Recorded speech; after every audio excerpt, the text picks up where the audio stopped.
இமயமலை அடிவாரத்தில் ஒரு மடம். அங்கே ஒரு சன்னியாசி இருந்தார். அவர்கிட்ட ஒருத்தர் வந்தார். சுவாமி, ஆசையை உதற நினைக்கிறேன், முடியல, ஒட்டிக்கிட்டே வருது அப்படின்னாராம். இப்படி உட்கார, ஒரு கதை சொல்கிறேன் அப்படின்னு சொல்லி அவர் சொல்ல ஆரம்பித்தாராம். அவர் சொன்ன கதை என்னன்னா, ஒரு ஊரில் ஒரு ஆள் இருந்தான். அவன் பேர் குப்புசாமி. அவன்கிட்ட எப்பவும் ஒரு பழைய தொப்பி இருக்கும், விடவே மாட்டான். அதனால் அவனை எல்லாரும் தொப்பி சாமி அப்படின்னு தான் கூப்பிடுறது வழக்கம். ஒரு புது தொப்பி வாங்கிக்கப்படாதாப்பா அப்படின்னு நண்பர்கள்லாம் சொல்லி பார்த்தாங்க. பணத்துக்கு எங்கே போவேன் அப்படின்னு விட்டானா. பணம் வச்சிருக்கான், செலவு பண்ண மனசு வரல, மகா கஞ்சன். பழைய பாட்டில்கள்லாம் வாங்கி விற்றுக்கிட்டு இருந்தான். அப்படி ஒரு தடவை பழைய கண்ணாடி சாமான்களை ஏலத்தில் எடுத்தப்போ அதில் ஒரு அருமையான சென்ட் பாட்டில் கிடச்சிது. உடனே ஒரு ஐடியா பண்ணான். அந்த சென்ட்டை சின்ன சின்ன பாட்டில்களில் அடைச்சி ஜன்னல் ஓரமாக அடுக்கி வச்சுட்டான். அதை விற்றா நிறைய பணம் கிடைக்குமே, அதனால். இதுக்கு இடையில் ஒரு நாள் அவன் அப்படியே உட்காந்துருந்தான். அந்த நேரம் நண்பன் வந்தான். ஏண்டா, உன் பழைய தொப்பியை மாற்றப்படாதா, ஊரில் எல்லாரும் கேலி பேசுகிறாங்களே உன்னை தொப்பி சாமின்னு அப்படின்னு சொல்லி கேட்டிருக்கான். இந்த சென்ட்டு பாட்டில் விற்றதும் பணம் வரும், அதுக்கப்புறம் பார்க்கலாம் அப்படின்னு நானா இவன். சரி வா, நீச்சல் குளத்துக்கு போயிட்டு வருவோம் அப்படின்னு கூப்பிட்ருக்கான் நண்பன். 2 பேரும் போனாங்க. அதே நேரம் அந்த ஊர் நீதிபதியும் அங்கே குளிக்க வந்தாராம். அவர்கிட்ட இருந்தது விலை வசந்த ஒரு புது தொப்பி. அதை அங்கே இருந்த ஸ்டாண்டில் மாட்டிவிட்டு குளிக்க போனார். இதுக்கிடையில் குப்புசாமி குளிச்சுட்டு வந்தான். அவனுடைய பழைய தொப்பியை காணலை. அந்த புது தொப்பியை பார்த்தா இது நண்பனுடைய வேலை தான் அப்படிங்கிறதாக புரிஞ்சுக்கிட்டு அதை எடுத்து மாட்டிட்டு வந்துட்டான். நீதிபதி குளிச்சுட்டு வந்து பார்க்குறாரு, தொப்பியை காணும்.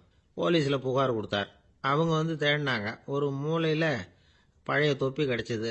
அடடா, இது நம்ம குப்புசாமியோட தொப்பி இல்லையா அப்படின்னு நானா ஒருத்தன். உடனே அவன் வீட்டுக்கு தேடிட்டு போயிருக்காங்க. அங்கே போய் பார்த்தா புது தொப்பி அங்கே இருக்குது. உடனே அவனுக்கு 1000 ரூபாய் அபராதம் போட்டாங்களாம். அவன் பணத்தை கட்டிவிட்டு ரொம்ப எரிச்சலோடு வீட்டுக்கு வந்தான். பழைய தொப்பி கண்ணில் பட்டது. மறுபடியும், உன்னால தானே எனக்கு 1000 ரூபா நஷ்டம் அப்படின்னு சொல்லி அதை எடுத்துக்கிட்டு அப்படி போயிருக்கான். அந்த ஊர் குளத்தில் வீசி எரிஞ்சிட்டு வந்துட்டான். அது மீன் பிடிக்கிற ஒருத்தன் கையில் சிக்கிச்சு. அவன் வர்ற வழியில் அதை எடுத்து வேகமாக வீசி எறிஞ்சான். அது நேராக குப்புசாமி வீட்டு ஜன்னல் வழியாக உள்ளே இந்த சென்ட்டு பாட்டில்கள் மேலே விழுந்து எல்லாம் உடஞ்சி நொறுங்கி போச்சு. குப்புசாமி பார்த்தான். தோட்டத்தில் ஆழமாக ஒரு குழியை வெட்டினான். அந்த தொப்பியை போட்டான், மூடிவிட்டான். இதை அடுத்த வீட்டுக்காரன் பார்த்தான். ஏதோ புதையல் தான் வச்சிருக்கான் போல இருக்குன்னு நினைச்சான். போலீஸில் போய் புகார் கொடுத்துட்டான். மறுபடியும் போலீஸ் குழியை தோண்டினாங்க. பழைய தொப்பி மறுபடியும் வெளியில் வந்தது. எல்லாரும் சிரிக்கிறாங்க. அன்னைக்கு ராத்திரியே அந்த தொப்பியை எடுத்துக்கிட்டு நேராக புறப்பட்டான். ஒரு கல்லில் அதை சேர்த்து கட்டி குடிநீர் தொட்டி இருக்கும்ல, அதில் போட்டுட்டு வந்துட்டான். இனிமேல் என்ன பண்ணும் பார்ப்போன்னு. ஒரு நாள் திடீர்னு குழாயெல்லாம் அடைப்பட்டு போச்சு. மாநகராட்சி அலுவலர்கள் என்னன்னு பார்த்தா அந்த பழைய தொப்பி குழாயை அடைச்சிக்கிட்டு இருக்குது. இது குப்புசாமியோட தொப்பிங்கிறது தான் எல்லாருக்கும் தெரியுமே. உடனே குடிநீரை பாழாக்கணத்துக்காக குப்புசாமிக்கு கோர்ட்டு 2500 ரூபாய் அபராதம் போட்டுவிட்டுது. அதையும் கட்டிவிட்டு வெளில வந்தான். கடைசியாக முடிவு பண்ணான். ஒரு நெருப்பு குச்சியை கிழிச்சான். தொப்பியை கொளுத்தினான். எரிஞ்சுது. எடுத்து வெளில எரிஞ்சான். கொஞ்ச நேரத்தில் தீ அணைப்பு படம் வந்துட்டுது. ஆமாம், இவன் எடுத்து எரிஞ்சது வெளியில் விழுந்து வீட்டு கூரையே பற்றிக்கிட்டு எரிய ஆரம்பிச்சுட்டுது. அவனோட பணத்தாசையும் அதோட சேர்ந்து எரிஞ்சு போச்சான். இப்படி ஒரு கதை.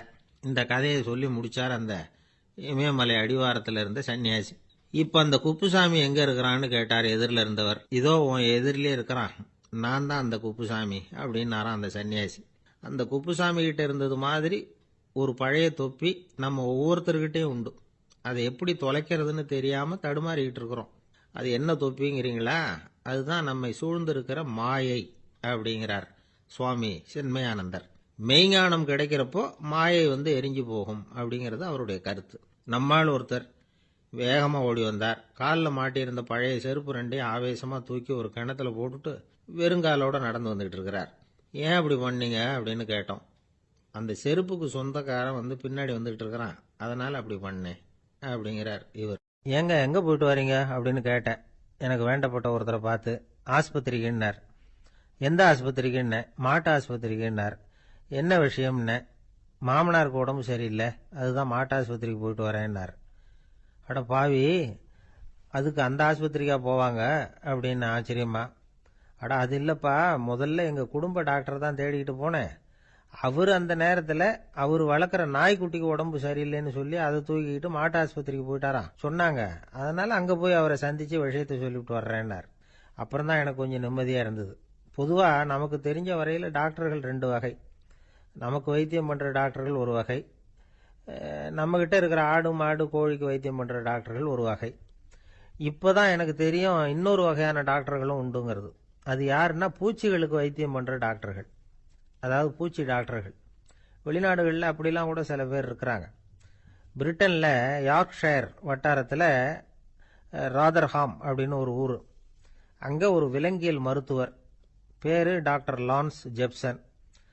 அவர் ஆஸ்பத்திரி வாசலில் பார்த்தீங்கன்னா தினமும் நிறைய பேர் நின்றுட்டு இருப்பாங்க. கையில் கண்ணாடி குடுவை, தகர டப்பா இப்படி ஏதாவது இருக்கும். அதுக்குள்ளே ஏதாவது பூச்சிகள் இருக்கும். அதுக்கு வைத்தியம் பண்ணுறதுக்காக வந்தவங்க தான் அவங்க எல்லாம். சிலந்தி பூச்சி, பல்லி, தேளு, பாம்பு இப்படி ஏதாவது இருக்கும். பொழுதுபோக்காக சில பேர் நாய், பூனை, கிளி, மைனா, புறா இப்படி ஏதாவது வளர்க்குறாங்கல்ல, அது மாதிரி இப்போல்லாம் தேளு, பல்லி, பாம்பு, பூச்சி இதையெல்லாம் வளர்க்க ஆரம்பிச்சிட்டாங்களாம். இது ஒரு புது ஃபேஷன். இப்போ கூண்டுக்குள்ளே டப்பாக்குள்ளே போட்டு வளர்க்குறது, அதுக்கு ஏதாவது நோய் வந்துட்டுதுன்னா வைத்தியம் பண்ணுறதுக்கு டாக்டர்கிட்ட வந்துட வேண்டியது, இப்படி இந்த பழக்கம்லாம் நிறையா வந்துட்டுது. ரத்தம் உறிஞ்சிற அட்டைகள் கூட இவங்ககிட்ட வைத்தியத்துக்கு வருதான். சிலந்திகளில் செங்கால் சிலந்தின்னு ஒரு வகை. மத்திய அமெரிக்க காடுகளில் இது அதிகம். சிலந்திகள்லேயே ரொம்ப விலை உசந்தது இந்த ரகம்தான். கால்களில் சிவப்பு கோடுகள் இருக்கும். இந்த இனம் இப்போ குறைஞ்சிக்கிட்டே வர்றதுனால சர்வதேச விதிகளின்படி இவற்றின் ஏற்றுமதி இறக்குமதிக்கு தடை விதிக்கப்பட்டிருக்குது. அதனால் இதை வளர்க்குறவங்க வீட்டுக்குள்ளேயே இனவிருத்தி மூலமாக பெருக்கி விற்பனை பண்ணிட்டு வராங்களாம். அந்த வகை சிலந்திகள் தான் இப்போ வைத்தியத்துக்கு அதிகமாக வருதான். சரி, இதுக்கெல்லாம் எப்படி வைத்தியம் பண்ணுறாங்க? முதல்ல அதை குளிர்பதன பெட்டியின் வழுவழுப்பான சுவரில் விட்ட உடனே அதெல்லாம் மெதுவாக இறங்கி வரும். அப்போ அதன் நோயை கண்டுபிடிக்கிறது சுலபம். அப்புறம் அதுக்கு கிருமிகளை கொல்லக்கூடிய மருந்துகளையோ வலி நிவாரண மருந்துகளையோ கொடுப்பாங்க. கால் உடைஞ்ச சிலந்திகளுக்கு பசையை கொண்டு ஆப்ரேஷன் பண்ணுவாங்க. சில சிலந்திகளுக்கு உடைஞ்ச காலை எடுத்துட்டா புதிய கால் வளர்ந்துடும். சிலந்திகளை மனிதர்கள் கையில் எடுக்கிறப்போ அது பயந்து போய் கீழே குதிக்குது. அதனால் கால் உடஞ்சி விடுது, இல்லைன்னா வயிறு சேதமடையுது. அந்த நிலைமையில் வர்ற சிலந்திகளுக்கு மயக்க மருந்து கொடுத்து ஆப்ரேஷன்லாம் கூட பண்ணுறாங்களாம். பார்த்தீங்களா பூச்சிகளுக்கு வந்த வாழ்வே. நம்ம ஊர்லேயும் வீடுகளில் பூச்சிகள் வளர்க்குறது உண்டு. ஒருத்தர் வந்தார், எனக்கு 3000 கரப்பாம்பூச்சி அவசரமாக தேவைப்படுது, எங்கே கிடைக்கும்னு கேட்டார். கரப்பாம்பூச்சியா? அது என்னத்துக்குன்னு கேட்டோம். அது வேற ஒன்றும் இல்லை, நான் குடியிருக்கிற வாடகை வீட்டை காலி பண்ண போகிறேன். வீட்டு சொந்தக்காரர் என்ன சொல்கிறாருன்னா, இந்த வீட்டுக்கு நான் குடி வந்தப்போ எப்படி இருந்ததோ அதே நிலைமையில் விட்டுட்டு போகணும்னு வீட்டுக்காரர் சொல்லியிருக்கிறார், அதனால தான் கேட்டேன் அப்படின்னார். ஒரு அரசனும் அமைச்சரும் ஒரு நாள் ரொம்ப சாவகாசமாக பேசிகிட்டு இருந்தாங்களாம். அரசன் அமைச்சரை பார்த்து ஒரு கேள்வி கேட்டிருக்கார்.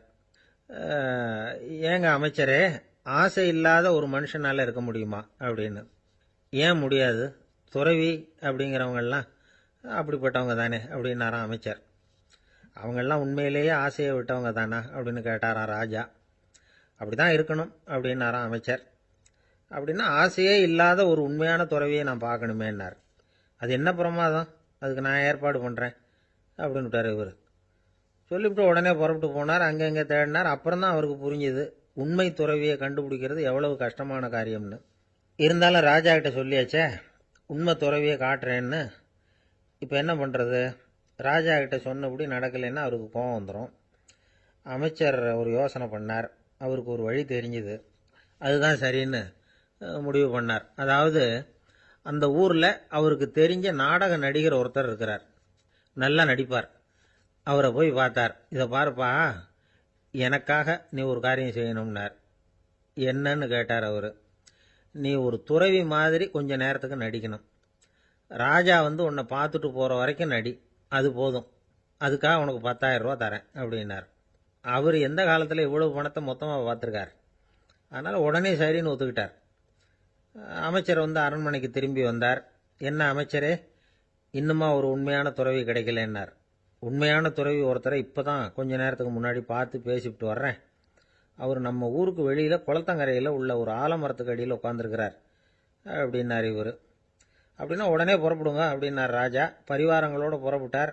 அங்கே அந்த மரத்தடியில் அந்த ஆள் வேஷம் போட்டுக்கிட்டு துறவி மாதிரி உட்காந்துருக்கிறான். ராஜா நேராக போனார். அந்த துறவி காலில் பொத்துன்னு விழுந்து வணங்கினார். உடனே ராணியும் அவர் காலில் விழுந்தாங்க. அடுத்தபடியாக அமைச்சர் விழுந்தார். அவருக்கு தெரியும் இது நம்ம ஆள் தான்னு. இருந்தாலும் என்ன பண்ணுறது, நேரம். அப்புறம் பரிவாரங்கள்லாம் துறவி காலில் விழுந்து ஆசீர்வாதம் வாங்கிட்டாங்க. ராஜா அப்புறமா தங்கத்தட்டில் பொன்னையும் பொருளையும் வச்சு அந்த துறவிகிட்ட ரொம்ப பணிவாக நீட்டுறார். தாங்கள் தயவு பண்ணி இதை ஏற்றுக்கணும் அப்படின்னு வேண்டிக்கிட்டார். அந்த துறவி பற்றில்லாமல் அதை பார்த்தார். எல்லாத்தையும் திறந்துவிட்ட எனக்கு இதெல்லாம் எதுக்காக அப்படின்னு சொல்லி அதை மறுத்துட்டாராம். ஆஹா, உண்மையான துறவியை பார்த்துட்டோம் அப்படிங்கிற ஆனந்தம் அரசருக்கு. ரொம்ப நிம்மதியாக திருப்தியாக திரும்பி வந்தார் அரண்மனைக்கு. அதுக்கப்புறம் அமைச்சர் யாருக்கும் தெரியாமல் அந்த துறவிகிட்ட ஓடினார். சொன்ன பிரகாரம் பணத்தை நீட்டினார். இந்தப்பா, நான் உங்ககிட்ட சொன்னபடி 10,000 ரூபா பணம் எடுத்துக்கோ அப்படின்னார். அந்த ஆள் ராஜா கிட்ட சொன்னது மாதிரியே எல்லாத்தையும் திறந்துவிட்ட எனக்கு இதெல்லாம் எதுக்காக வேணாம் அப்படின்னு விட்டாராம்.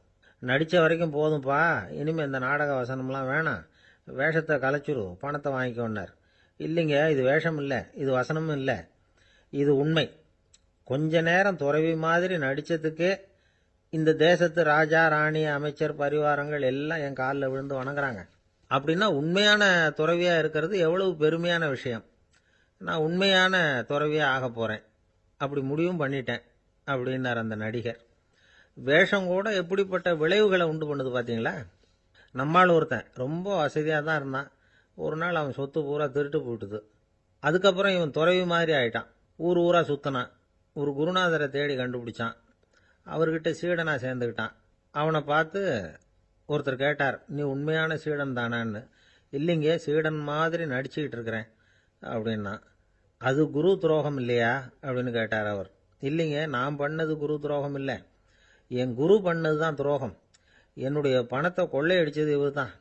அதை எங்கே வச்சிருக்காருன்னு கண்டுபிடிக்கிறதுக்காக தான் இவர்கிட்ட வந்து சீடனாக சேர்ந்துருக்கிறேன் அப்படின்னா. இன்றைக்கு பல பேர் வந்து உயில் எழுதி வைக்கிறாங்கல்ல. இந்த உயில்னா என்ன? அதாவது ஒரு நபர் தனக்கு பின்னாடி தன்னுடைய சொத்துக்கள் யாருக்கு போய் சேரணும்னு நினைக்கிறாரோ அந்த நினைப்பை சட்டப்படி உறுதிப்படுத்துறது தான் உயில். சரி, உயிலை வந்து யார் எழுதலாம்? 18 வயசு பூர்த்தியான யாரும் உயில் மூலமாக சொத்துக்களை விநியோகிக்கலாம். கண் பார்வை இல்லாதவங்க, காது கேளாதவங்க, வாய் பேச முடியாதவங்க, இவங்கெல்லாம் கூட உயில் எழுதி வைக்கலாம்.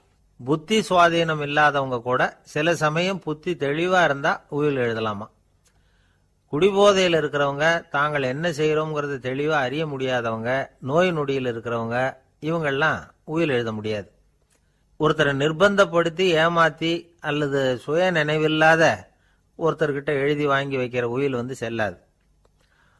உயிலை வந்து இந்த முறையில தான், இந்த படிவத்தில் தான் எழுதணும்னு சட்டத்தில் விதி எதுவும் கிடையாது. இதுக்கு முத்திரை கட்டணமும் கிடையாது. உயிலை வந்து வெற்று காகிதத்தில் எழுதலாம். அச்சடிக்கணும், டைப் அடிக்கணுங்கிற அவசியம் கூட இல்லை. கையாலேயே கூட எழுதலாம். எழுதி இருக்கிறது புரியணும், அவ்வளவுதான். குறைந்தபட்சம் 2 சாட்சிகளை வச்சுக்கிட்டு உயில் எழுதுறவர் அதில் கையெழுத்து போடணும். கையெழுத்து போட தெரியாதுன்னா இடது கை பெருவிரல் ரேகை வைக்கலாம். உயில் சாசனத்துக்கு சாட்சிகள் கையெழுத்து இல்லைன்னாலும் அது செல்லாது.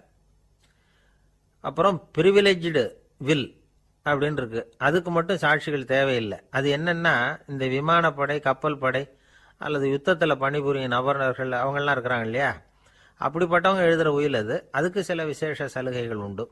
ஒருத்தர் முதல்ல ஒரு உயில் எழுதி வைக்கிறார், அதுக்கப்புறம் மனசு மாறி போகுது, அது வேணாம்னு நினைக்கிறார், ரத்து செஞ்சுடலாம். அதுக்கப்புறம் வேற உயிலும் எழுதலாம். உயிரோடு இருக்கிற வரைக்கும் எத்தனை தடவை வேணும்னாலும் உயில் எழுதலாம். கடைசியா எழுதப்பட்ட உயில் சட்டப்படி சரியா இருந்தா அதுதான் அமலுக்கு வரும். சரி, எழுதுற உயிலை ரகசியமா வச்சிருக்கிறது எப்படி? இது ஒரு கேள்வி. இதுக்கு என்ன செய்யணும்னா, ஒருத்தர் உயிலை எழுதினதுக்கு அப்புறம் அவர் தானாவோ அல்லது அங்கீகரிக்கப்பட்ட முகவர் மூலமாகவோ, அதாவது ஒரு ஏஜென்ட் மூலமாகவோ, ஒரு கவரில் போட்டு சீல் வச்சு கவர் மேலே தன்னுடைய பெயரை எழுதி அல்லது அந்த ஏஜென்ட் பெயரை எழுதி கவர் மேலே என்ன அடக்கம் செய்யப்பட்டிருக்கு, உள்ள என்ன இருக்குது அப்படிங்கிற விவரம்லாம் எழுதி சார் பதிவாளர்கிட்ட ஒப்படைக்கலாம். இதுக்கு கட்டணம் உண்டு.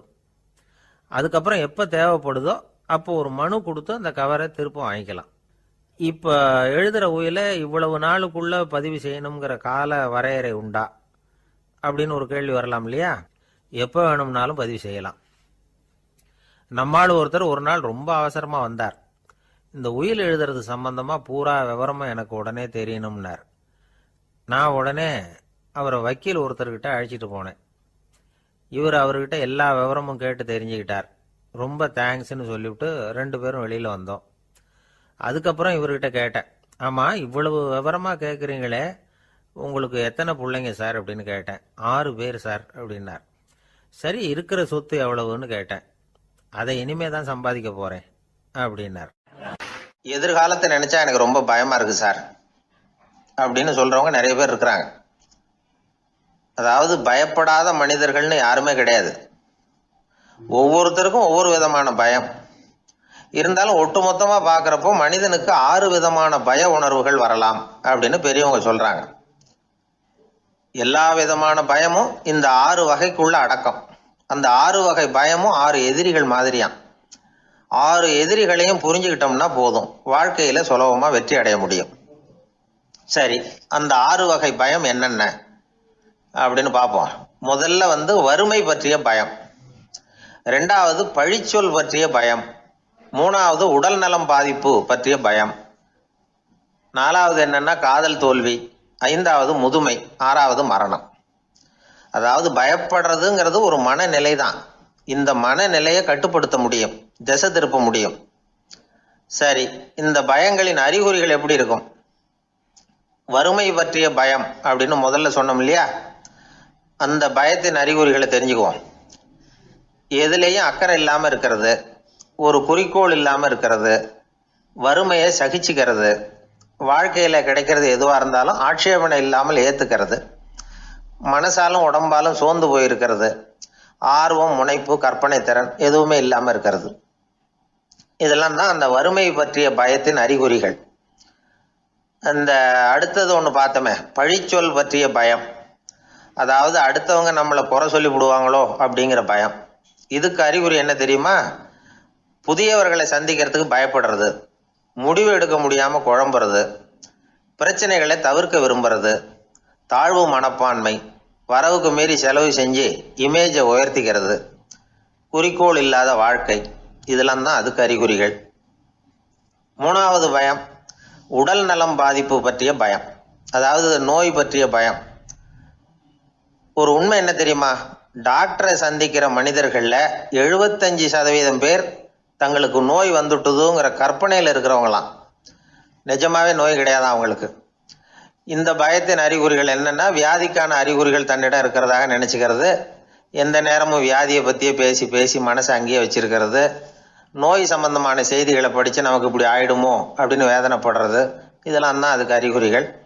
4வது பயம் காதல் தோல்வி. இது ரொம்ப வேதனை, உடம்பையும் மனசையும் சீரழிச்சு விடும். ஆண்களை விட பெண்கள் தான் இந்த பய உணர்வில் அதிகமாக பாதிக்கப்படுறாங்க. 5வது முதுமை பற்றிய பயம். 6வது மரண பயம், வயசான காலத்தில் எப்படி சமாளிக்கிறது அப்படிங்கிற பயம். ஆக இதையெல்லாம் நாம் புரிஞ்சிக்க வேண்டியது ரொம்ப அவசியம். இந்த 6 வகை பயங்களை சரியாக புரிஞ்சுக்கிட்டு நாம் நடந்துக்கணும். வாழ்க்கையின் முன்னேற்றத்துக்கு இந்த பயங்கள் முட்டுக்கட்டே ஆகிடக்கூடாது. உழைச்சி பணம் சேர்க்கணும், உற்சாகமாக மனசை வச்சுக்கணும். மனசை கட்டுப்படுத்துகிற மார்க்கம் தெரிஞ்சுக்கிட்டா போதும், எல்லாம் சரியாக வந்துடும். நம்ம ஆள் ஒருத்தன் சொன்னான், சார் எனக்கு வறுமை பற்றிய பயம்தான் இருந்தது, ஒரே ராத்திரியில் 30,000 ரூபா தயார் பண்ணிவிட்டேன், இப்போ எனக்கு இன்னொரு பயம் வந்துட்டுதுன்னா. என்ன பயம்னு கேட்டாங்க. போலீஸு கண்டுபிடிச்சிருமோங்கிற பயம்னா. இது இந்த பயத்தில் அடங்காது. அதனால் அஞ்சி அஞ்சி சாவார், அஞ்சாத பொருள் இல்லை அப்படின்னு பாரதி சொன்னார் இல்லையா, அது மாதிரி பயத்தை புரிந்து கொண்டு அதற்கு தகுந்த மாதிரி நம்முடைய வாழ்க்கையை அமைத்து கொள்ள வேண்டும். அப்படி அமைத்துக் கொள்ளுகிறவர்களுக்கு வெற்றி நிச்சயம். ஒரு வயசான பாட்டியின் தாத்தாவும் ஒரு பூங்காவில் உட்காந்து பேசிக்கிட்டு இருக்கிறாங்க. அவங்களுக்கு கல்யாணம் ஆகி 53 வருஷம் ஆச்சு. பிள்ளைங்கள்லாம் படித்து பெரிய பெரிய வேலையில் இருக்கிறாங்க. பேரன் பேத்திகளும் நல்ல நிலைமையில் இருக்கிறாங்க. இந்த தாத்தாவும் பாட்டியும் சிரித்து பேசிக்கிட்டு இருந்ததை ஒரு பெரியவர் பார்த்தார். அவருக்கு ஆச்சரியமாக இருந்தது. இந்த வயசுலேயும் இவ்வளவு அந்யோன்யமாக இவங்க பேசிக்கிட்டு இருக்கிறாங்களே அப்படின்னு நினச்சார். சரி, நேரிலேயே கேட்டுருவோமே அப்படின்னு நினச்சிக்கிட்டு கிட்ட போனார். உங்கள் மன வாழ்க்கையின் வெற்றிக்கான ரகசியம் என்ன அப்படின்னு கேட்டார். இதை கேட்டதும் அந்த தாத்தா சிரிச்சுக்கிட்டே பாட்டியை பார்த்தாராம். அதுக்கப்புறம் சொன்னாராம், நான் இந்த அம்மாவை கல்யாணம் பண்ணிக்கிட்டதுக்கும் எங்களுடைய இல்வாழ்க்கை இவ்வளவு நாளாக பலம் குறையாமல் மகிழ்ச்சியாக இருக்கிறதுக்கும் காரணம் ஒன்று தான். அது என்ன காரணம்னா, எங்களுக்கு இடையில பொதுவாக நிறைய குறைகள் உண்டு, அதுதான் காரணம் அப்படின்னாராம். அவர் சொல்கிறது சரிதான் அப்படிங்கிறது மாதிரியே அந்த பாட்டியும் அவரை நிமிர்ந்து பார்த்தாங்களாம். இந்த பெரியவர் மறுபடியும் அந்த பாட்டியை பார்த்து அதே கேள்வியை கேட்டிருக்கார். உங்களுடைய நீண்ட கால மன வாழ்க்கைக்கு கிடைச்ச வெற்றி எதனாலேன்னு சொல்ல முடியுமா அப்படின்னு கேட்டாராம். அவங்களும் சிரிச்சுக்கிட்டே பதில் சொன்னாங்களாம். என்ன பதில் தெரியுமா? சில பேரை நாம் குறிப்பிட்ட பண்புகளுக்காக நேசிக்கிறோம், வேற சிலரை நாம் அந்த பண்புகள் இல்லாத குறைகளுக்காகவே விரும்பி பழகிறோம் இல்லையா அப்படின்னு கேட்டுவிட்டு தலையை குனிஞ்சுக்கிட்டாங்களாம் அந்த பாட்டியம்மா. அவங்க அப்படி சொன்னதை கேட்டதும் இவருக்கு புதுசாக ஞானம் பிறந்தது மாதிரி இருந்துதான். இதுதான் மனம் நிறைந்த மன வாழ்க்கை அப்படிங்கிறார் சுவாமி சின்மயானந்தர். பண்புகளை எப்படி நேசிக்க முடியுதோ அதே மாதிரி பண்புகள் இல்லாத குறைகளையும் நேசிக்க முடியும். மனசு தான் காரணம். ஒரு மேல்நாட்டு தம்பதி, அவங்களும் தாத்தா பாட்டி தான். அவங்க 2 பேரும் ஒரு பூங்காவில் உட்காந்து சிரித்து பேசிக்கிட்டு இருக்கிறாங்க. அதை ஒருத்தர் பார்த்தார். அவருக்கு ஆச்சரியம், இவ்வளவு காலம் ஆகி இந்த வயசுலையும் இப்படி அன்பாக பேசிக்கிட்டு இருக்கிறாங்களே அப்படிங்கிற ஆச்சரியம். கிட்ட நெருங்கி போனார். கேட்டார், ஏன் தாத்தா உங்களுக்கு கல்யாணம் ஆகி எவ்வளோ வருஷம் ஆச்சுன்னார். 55 வருஷம் ஆச்சுன்னாராம் அவர். இன்னமும் இவ்வளவு சந்தோஷமா இருக்கிறீங்களே, அதுக்கு என்ன காரணம்னு கேட்டிருக்கார். அதுக்கு என்ன காரணம்னா, இது வரைக்கும் எங்களுக்குள்ள சண்டையே வந்ததில்லை அப்படின்னாராம். அது எப்படி முடியும்னு கேட்டிருக்கார் இவர் ஆச்சரியமா. அந்த தாத்தா சொல்ல ஆரம்பிச்சாராம், இதை பாருப்பா, எங்களுக்கு கல்யாணம் ஆன புதுசில் நானும் என்னுடைய மனைவியும் ஒரு குதிரை மேலே ஏறி ஒரு காட்டு வழியாக போய்கிட்டு இருந்தோம். கொஞ்சம் தூரம் போனதும் அந்த குதிரை எடக்கு பண்ணிச்சு. நான் உடனே கீழே இறங்கி அந்த குதிரையை பார்த்து, இது உனக்கு முதல் தடவை அப்படின்னு மிரட்டலாக சொல்லிவிட்டு ஏறி உட்காந்தேன். மறுபடியும் போனோம். கொஞ்சம் தூரம் குதிரை நல்லபடியாக நடந்து போச்சு. மறுபடியும் எடக்கு பண்ண ஆரம்பிச்சுட்டுது. நான் கீழே இறங்கினேன். கையில் இருந்த சாட்டையால் ஓங்கி ஒரு அடி கொடுத்தேன். இது உனக்கு 2வது தடவை அப்படின்னு சொல்லிவிட்டு ஏறி உட்காந்தேன். மறுபடியும் குதிரை கொஞ்சம் தூரம் நல்ல விதமாக நடந்து போச்சு. அப்புறமும் எடக்கு பண்ண ஆரம்பிச்சுட்டுது. அந்த சமயத்தில் ஒரு ஆற்று பாலத்தை கடந்து போய்கிட்டு இருக்கிறோம். நான் கீழே இறங்கினேன். என்னுடைய மனைவியையும் கீழே இறங்க சொன்னேன். அந்த குதிரையை பிடிச்சி அப்படியே ஆற்றுல தள்ளி விட்டுட்டேன். தள்ளி விட்டுட்டு, இது உனக்கு கடைசி தடவை அப்படின்னு சொன்னேன். அதை பார்த்ததும் என் மனைவி பதறி போயிட்டாங்க. போய், ஐயோ பாவம், என்ன இப்படி பண்ணிவிட்டீங்க, உங்களுக்கு மனசில் கொஞ்சம் கூட இறக்கமே இல்லையா அப்படின்னாங்க. நான் மெதுவாக இவங்க பக்கம் திரும்பி, இது உனக்கு முதல் தடவை அப்படின்னேன். அவ்வளவுதான். அன்னையிலேருந்து இன்னைய வரைக்கும் ஒரு நாள் கூட எங்களுக்குள்ள சண்டையே வந்ததில்லை அப்படின்னு விளக்கம் கொடுத்தார் அந்த தாத்தா. திபேத் நாட்டில் புத்த மடாலயங்கள் நிறைய உண்டு. அதுக்கு ஒரு தலைமையகமும் உண்டு. அது இந்த திபேத் தலைநகரம் லாசாவில் இருக்குது. ரொம்ப காலத்துக்கு அப்பால் அதை பற்றிலாம் நிறைய விவரங்கள் எழுதி வச்சிருக்கிறாங்க. அது இப்போவும் நமக்கு கிடைக்குது. அதாவது ரொம்ப தூரத்துக்கு அந்தாண்ட மலைகளுக்கு நடுவில் ஒரு கிளை மடாலயம். அந்த மடத்தின் தலைவருக்கு வயசாயிட்டு தான். அதனால் தலைமை பொறுப்பை வேற ஒருத்தர்கிட்ட ஒப்படைக்கலாம் அப்படின்னு முடிவு பண்ணாராம். உடனே ஒரு லாமாவை கூப்பிட்டார். அவர் மூலமாக தலைமை மடாலயத்துக்கு செய்தி அனுப்புனார், பொருத்தமான வாரிசு ஒருத்தரை அனுப்பி வைக்கும்படியாக. அந்த வாலிப லாமா புறப்பட்டார். காடு மேடெல்லாம் நடந்து போகிறார். ரொம்ப நாள் கழித்து தலைமை பீடத்தை அடைஞ்சார். தலைமை குருக்கிட்ட விவரத்தை சொன்னார். தகுதியான ஒருத்தரை அனுப்பி வச்சா அழைச்சிட்டு போகிறேன் அப்படின்னார். சரி, நாளைக்கு காலையில் நீங்கள் அவங்க எல்லாரையும் அழைச்சிட்டு போகலாம்னார் அவர். அவங்க எல்லாரையுமா? அங்கே தேவைப்படுறது ஒருத்தர் தானே அப்படின்னார் இவர். ஆமான்னார். அப்புறம் ஏன் எல்லாரையும் அழைச்சிட்டு போக சொல்கிறீங்கன்னார். அது இப்போ உனக்கு புரியாது. நான் ஒரு 100 பிக்குகளை அனுப்புகிறேன், அதாவது பிட்சுகளை. அவ்வளவு பேரையும் அங்கே வச்சு சமாளிக்க முடியாது அப்படின்னார் இவர். இருந்தாலும் இப்போ அந்த தலைமை குரு என்ன சொன்னார்னா, அதை பற்றி கவலைப்படாத, நான் 100 பேரை அனுப்புகிறேன். அதில் 99 பேர் வழியிலேயே காணாமல் போடுவாங்க. ஒருத்தன் மட்டும்தான் வருவான். அவனும் அங்கே சேர்ந்துட்டானா நீ ரொம்ப கொடுத்து வச்சவன் அப்படின்னார். இவருக்கு ஒன்றும் புரியல. இருந்தாலும் மறுநாள் அந்த வாலிப லாமா 100 பேரை அழைச்சிக்கிட்டு புறப்பட்டார். போகிற வழியிலேயே பல பேர் அங்கங்கே பிச்சுக்கிட்டு போட்டாங்க. அவர் சொன்னது மாதிரியே. வழியில் அவங்க ஊர்கள் இருந்தது தான் காரணம். அப்பா அம்மாவை பார்த்துட்டு வரேன் அப்படின்னு கொஞ்சம் பேர் போனாங்க. சொந்த பந்தத்தை பார்த்துட்டு வரேன் அப்படின்னு கொஞ்சம் பேர். ஒரு வாரம் ஆச்சு. இப்போ மிஞ்சினது 10 பேர் தான்.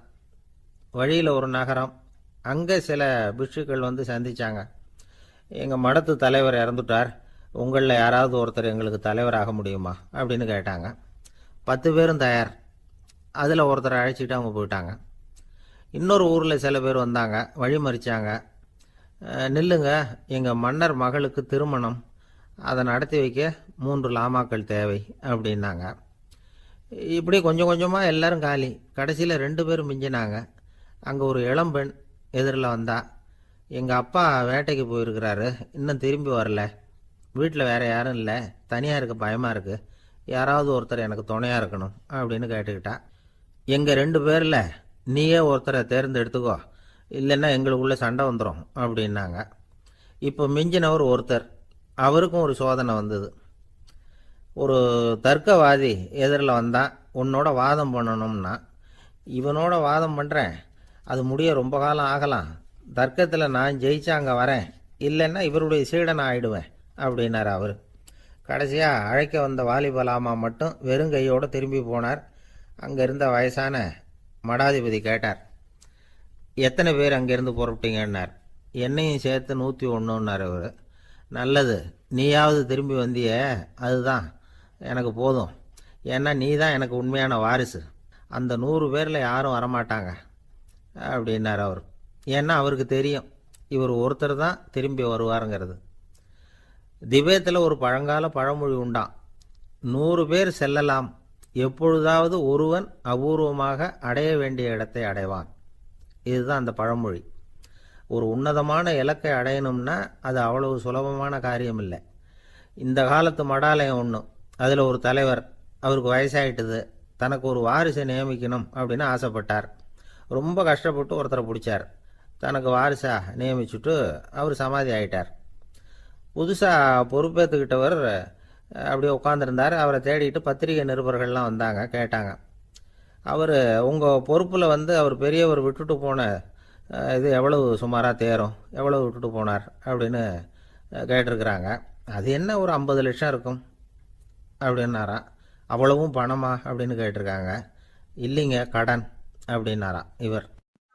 நாட்டில் நல்லவங்க ஒருத்தர் 2 பேர் இருக்கிறதுனால தாங்க மழையே பெய்யுது அப்படின்னு சொல்றது உண்டு. நல்லார் ஒருவர் உளரேல் அவர் பொருட்டு எல்லாருக்கும் பெய்யும் மழை. சில சமயம் ரொம்ப பேர் திடீர்னு நல்லவங்களா ஆயிடுவாங்க போல இருக்கு, அதனால தான் விடாம பேய் மழையா கொட்டி தீர்த்துடுது. எல்லாரும் நல்லவங்களாயிட்டா உலகமே தாங்காது போல இருக்க. அப்பப்ப ஒருத்தர் 2 பேர் நல்லவங்களாகணும், அப்பதான் சீரா மழை பெய்யும். மாசத்துக்கு 3 பேர் நல்லவங்களானா மாதம் மும்மாறி பொழியும். இதெல்லாம் வேடிக்கை பேச்சு. இப்போ இதெல்லாம் ஒரு பக்கம் இருக்கட்டும், இப்போ விஷயத்துக்கு வருவோம். ஒரு கும்பல்ல நல்லவன் யாரு அப்படிங்கறத எப்படி கண்டுபிடிக்கிறது? இதுக்கு ஒரு வேடிக்கை கதை உண்டு. என்னுடைய நண்பர் ஒருத்தருக்கு அவங்க பாட்டியம்மா சொன்ன கதையா அது. அது என்ன கதைன்னா, ஒரு ஊர்ல ஒரு சமயம் பலமான மழை பெய்ய ஆரம்பிச்சுட்டுதான். இடி மின்னல் ரொம்ப கடுமையா இருந்திருக்குது. ஆரம்பிச்ச மழை வர வர கடுமையா ஆகிட்டு இருக்குதே தவிர நிக்கிற பாடா தெரியல. ஊர் ஜனங்கள்லாம் பார்த்தாங்க, இதுக்கு மேலேயும் வீட்டு உள்ள இருந்தா ஆபத்துங்கிறத புரிஞ்சுக்கிட்டாங்க. ஏன்னா வீடெல்லாம் இடிஞ்சி விழுந்துருமோங்கிற பயம். உடனே எல்லாரும் புறப்பட்டு ஊருக்கு பொதுவா இருந்த ஒரு மண்டபத்துல போய் தங்கிக்கிட்டாங்க. மின்னல் கடுமையா இருந்தது, இடி எந்த நேரத்திலையும் விழலாம்ங்கிற நிலைமை, எப்போ விழலாம்னு பார்த்துக்கிட்டு இருக்குது. அந்த மண்டபத்துல இருந்த ஜனங்கள் மனசுக்குள்ள ஒரு பயம், நம்ம கூட்டத்துல யாராவது ஒரு கெட்டவன் பாவம் பண்ணவன் இருந்தா கூட இடி இந்த மண்டபத்துல விழுந்துரும், அது எல்லாருக்கும் ஆபத்து அப்படின்னு நினைச்சாங்க. சரி, இதுக்கு என்ன பண்ணலாம் அப்படின்னு யோசனை பண்ணாங்க. அந்த கூட்டத்துல ஒரு பெரியவர் இருந்தார். அவரு ஒரு யோசனை சொன்னார். இதோ பாருங்க, அதுக்கு ஒரு வழி இருக்கு. அதோ எதிர்த்தாப்புல கொஞ்சம் தூரத்துல ஒரு உயரமா மரம் ஒண்ணு இருக்கு பாருங்க. பொதுவா இடி சுலபமா விழறது அது மாதிரி உயரமான மரத்துல தான்.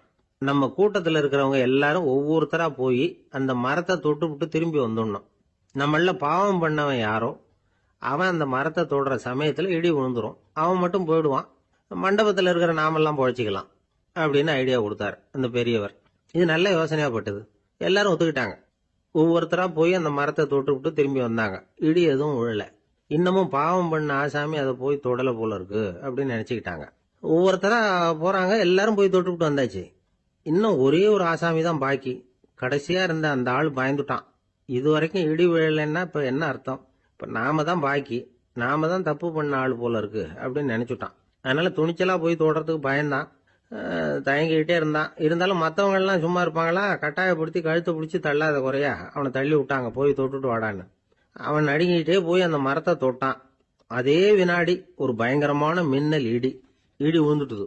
எங்க விழுந்தது தெரியுமா? அந்த ஆள் மேல இல்ல, மண்டபத்துல விழுந்தது. மண்டபத்துல இருந்தவங்க பூரா காலி, அந்த ஒரு ஆள் மட்டும் பொழைச்சுக்கிட்டான். இந்த ஒரு ஆளை காப்பாத்துறதுக்காக தான் இடி மண்டபத்துல விழாம இருந்திருக்குது. இதுதான் கதை. அதனால நல்லவங்க எப்படியும் தப்பிச்சுக்குவாங்க அப்படிங்கிறது ஒரு நீதி. ஒருத்தன் அப்படிதான் தெருவில் நடந்து போய்கிட்டு இருந்தான், ரொம்ப நல்லவன். எதிரில் ஒருத்தன் சைக்கிள்ல வந்துகிட்டு இருந்தான். அதுல மோதி இவன் கீழே விழுந்துட்டான். சைக்கிள்காரன் உடனே இறங்கி இவனை தூக்கி விட்டான்.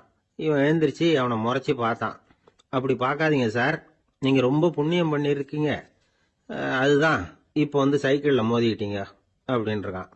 என்ன அப்படி சொல்கிறேன்னு நான் இவன் 10 நிமிஷத்துக்கு முன்னாடி நான் லாரி ஓட்டிகிட்டு வந்தேன், அப்போ நீங்கள் எதிரில் வந்திருந்தீங்கன்னா என்ன ஆயிருக்கும் அப்படின்னானா அவன். ஒரு ஊரில் ஒரு மன்னர் இருந்தார். அவர் பக்கத்து தேசத்து மேலே படையெடுக்கணும்னு நினச்சிக்கிட்டு இருந்தார். அதையும் தன்னுடைய நாட்டோட சேர்த்துக்கணுங்கிற ஆசை. எப்போ படையெடுக்கலாம்னு யோசிச்சுக்கிட்டு இருந்தார். இப்படி யோசிச்சுக்கிட்டு இருந்த சமயத்தில் ஒரு பெரியவர் அவரை தேடிட்டு வந்தார். அவர் அடிக்கடி வருவார், அவர்கிட்ட பேசிக்கிட்டு இருப்பார். இப்போ அப்படித்தான் வந்தார். என்ன மன்னா யோசனைன்னாரு. இவர் தன்னுடைய யோசனையை சொன்னார். இந்த சமயத்தில் மன்னருக்கு தாகம் எடுத்தது, தண்ணி குடிக்கணும் போல இருந்தது. உடனே அங்கே இருந்த ஒரு அரண்மனை பணியாளரை கூப்பிட்டார். போய் கொஞ்சம் தண்ணி கொண்டு வாப்பா அப்படின்னார். அந்த பணியாளர் போனார், ஒரு கோலையில் தண்ணி கொண்டு வந்தார். ராஜா கிட்ட நீட்டினார். ராஜா அதை வாங்கி குடிக்கிறதுக்காக வாயிட்ட கொண்டுட்டு போனார். அந்த நேரம் பார்த்து மன்னா கொஞ்சம் பொறுங்கன்னார் இந்த பெரியவர். ஆவலோட குடிக்க போன மன்னர் அப்படியே நிறுத்திக்கிட்டு பெரியவரை பார்த்தார். இப்ப அந்த பெரியவர் சொன்னார், மன்னா, இப்போ உங்களை விட வலிமை உள்ள ஒரு சக்தி உங்களுக்கு தண்ணி கொடுக்க மறுத்துடுதுன்னு வைங்க, உங்களை குடிக்க விடாம தடுத்துடுது அப்படின்னா, இப்ப இந்த ஒரு கோவள தண்ணீரை வந்து என்ன விலை கொடுத்து வாங்குவீங்க அப்படின்னு கேட்டார். இப்போ எனக்கு இருக்கிற தாகத்துக்கு என்னுடைய அரசாங்கத்துல பாதியையாவது கொடுத்து இந்த தண்ணியை வாங்கறதுக்கு தயங்க மாட்டேன்னார் அவர். சரி, இப்ப அந்த தண்ணியை குடிங்கன்னார் பெரியவர். மன்னர் ஆவலோட அந்த தண்ணியை குடிச்சு முடிச்சார். அதுக்கப்புறம் கொஞ்ச நேரம் தன்னுடைய படையெடுப்பை பத்தி சொல்லிட்டு இருந்தார். கொஞ்ச நேரம் கழிச்சு மறுபடியும் இந்த பெரியவர் கேட்டார், மன்னா, இப்போ நீங்க ஒரு கோவள தண்ணீரை வந்து குடிச்சு முடிச்சுட்டீங்க. இப்ப அந்த தண்ணீர் உங்க உடம்ப விட்டு வெளியில வரக்கூடிய பாதை அடப்பட்டு போச்சு அப்படின்னு வச்சுங்க, அதை வெளியேற்றுவதற்காக நீங்க எவ்வளவு செலவழிப்பீங்க அப்படின்னு கேட்டார். மன்னர் யோசனை பண்ணார். அப்படி ஒரு நிலைமை ஏற்பட்டு போச்சுன்னா என்னுடைய அரசாங்கம் பூராவையும் அதுக்கு ஈடா தர்றதுக்கு கூட தயங்க மாட்டேன்னார். இப்ப அந்த பெரியவர் சொன்னார், எந்த அரசாங்கத்தின் மதிப்பு ஒரு கோவள தண்ணீர் அளவுக்கு கூட இல்லையோ அந்த அரசாங்கத்தை அடையணுங்கிற பேராசையில மனிதர்கள் தங்களுடைய சகோதரர்கள் கூடவே சண்டை போட்டுக்கிறாங்களே, அதுல ஏதாவது அர்த்தம் இருக்குதா அப்படின்னாராம்.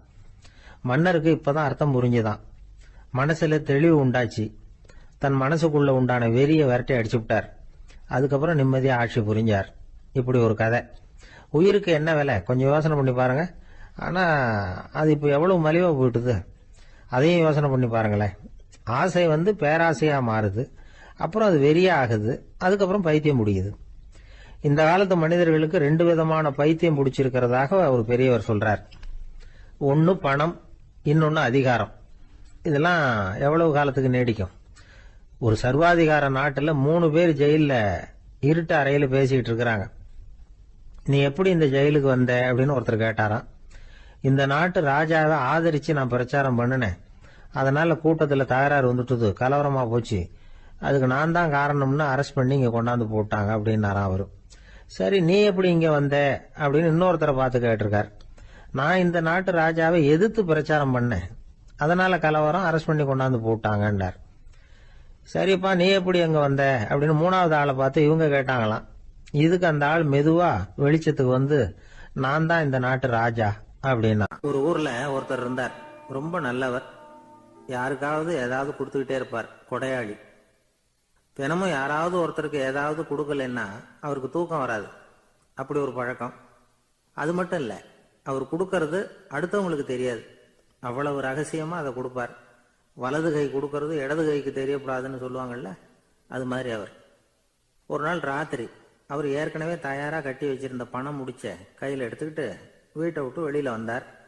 தெருவில் இறங்கி நடந்தார். இன்னைக்கு யாருக்கு தர்மம் செய்யறது அப்படின்னு யோசனை பண்ணிட்டு இருட்டில் நடந்து வந்துகிட்டு இருக்கிறார். யாரோ ஒருத்தர் எதிரில் வர்றது மாதிரி தெரிஞ்சுது. உடனே அவர் கிட்ட போனார். தன்கிட்ட இருந்த பணம் முடிச்ச அவசரமா அவர் கையில திணிச்சுட்டு திரும்பி வந்துட்டார்.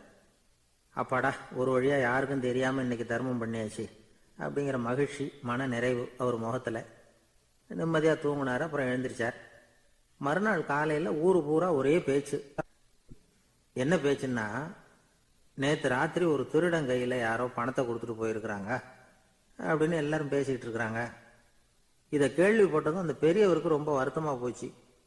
அடடா, போயும் ஒரு திருடனுக்கா உதவி பண்ணியிருக்கிறோம், பிரயோஜனம் இல்லாமல் போட்டுதே அப்படின்னு நினச்சார்.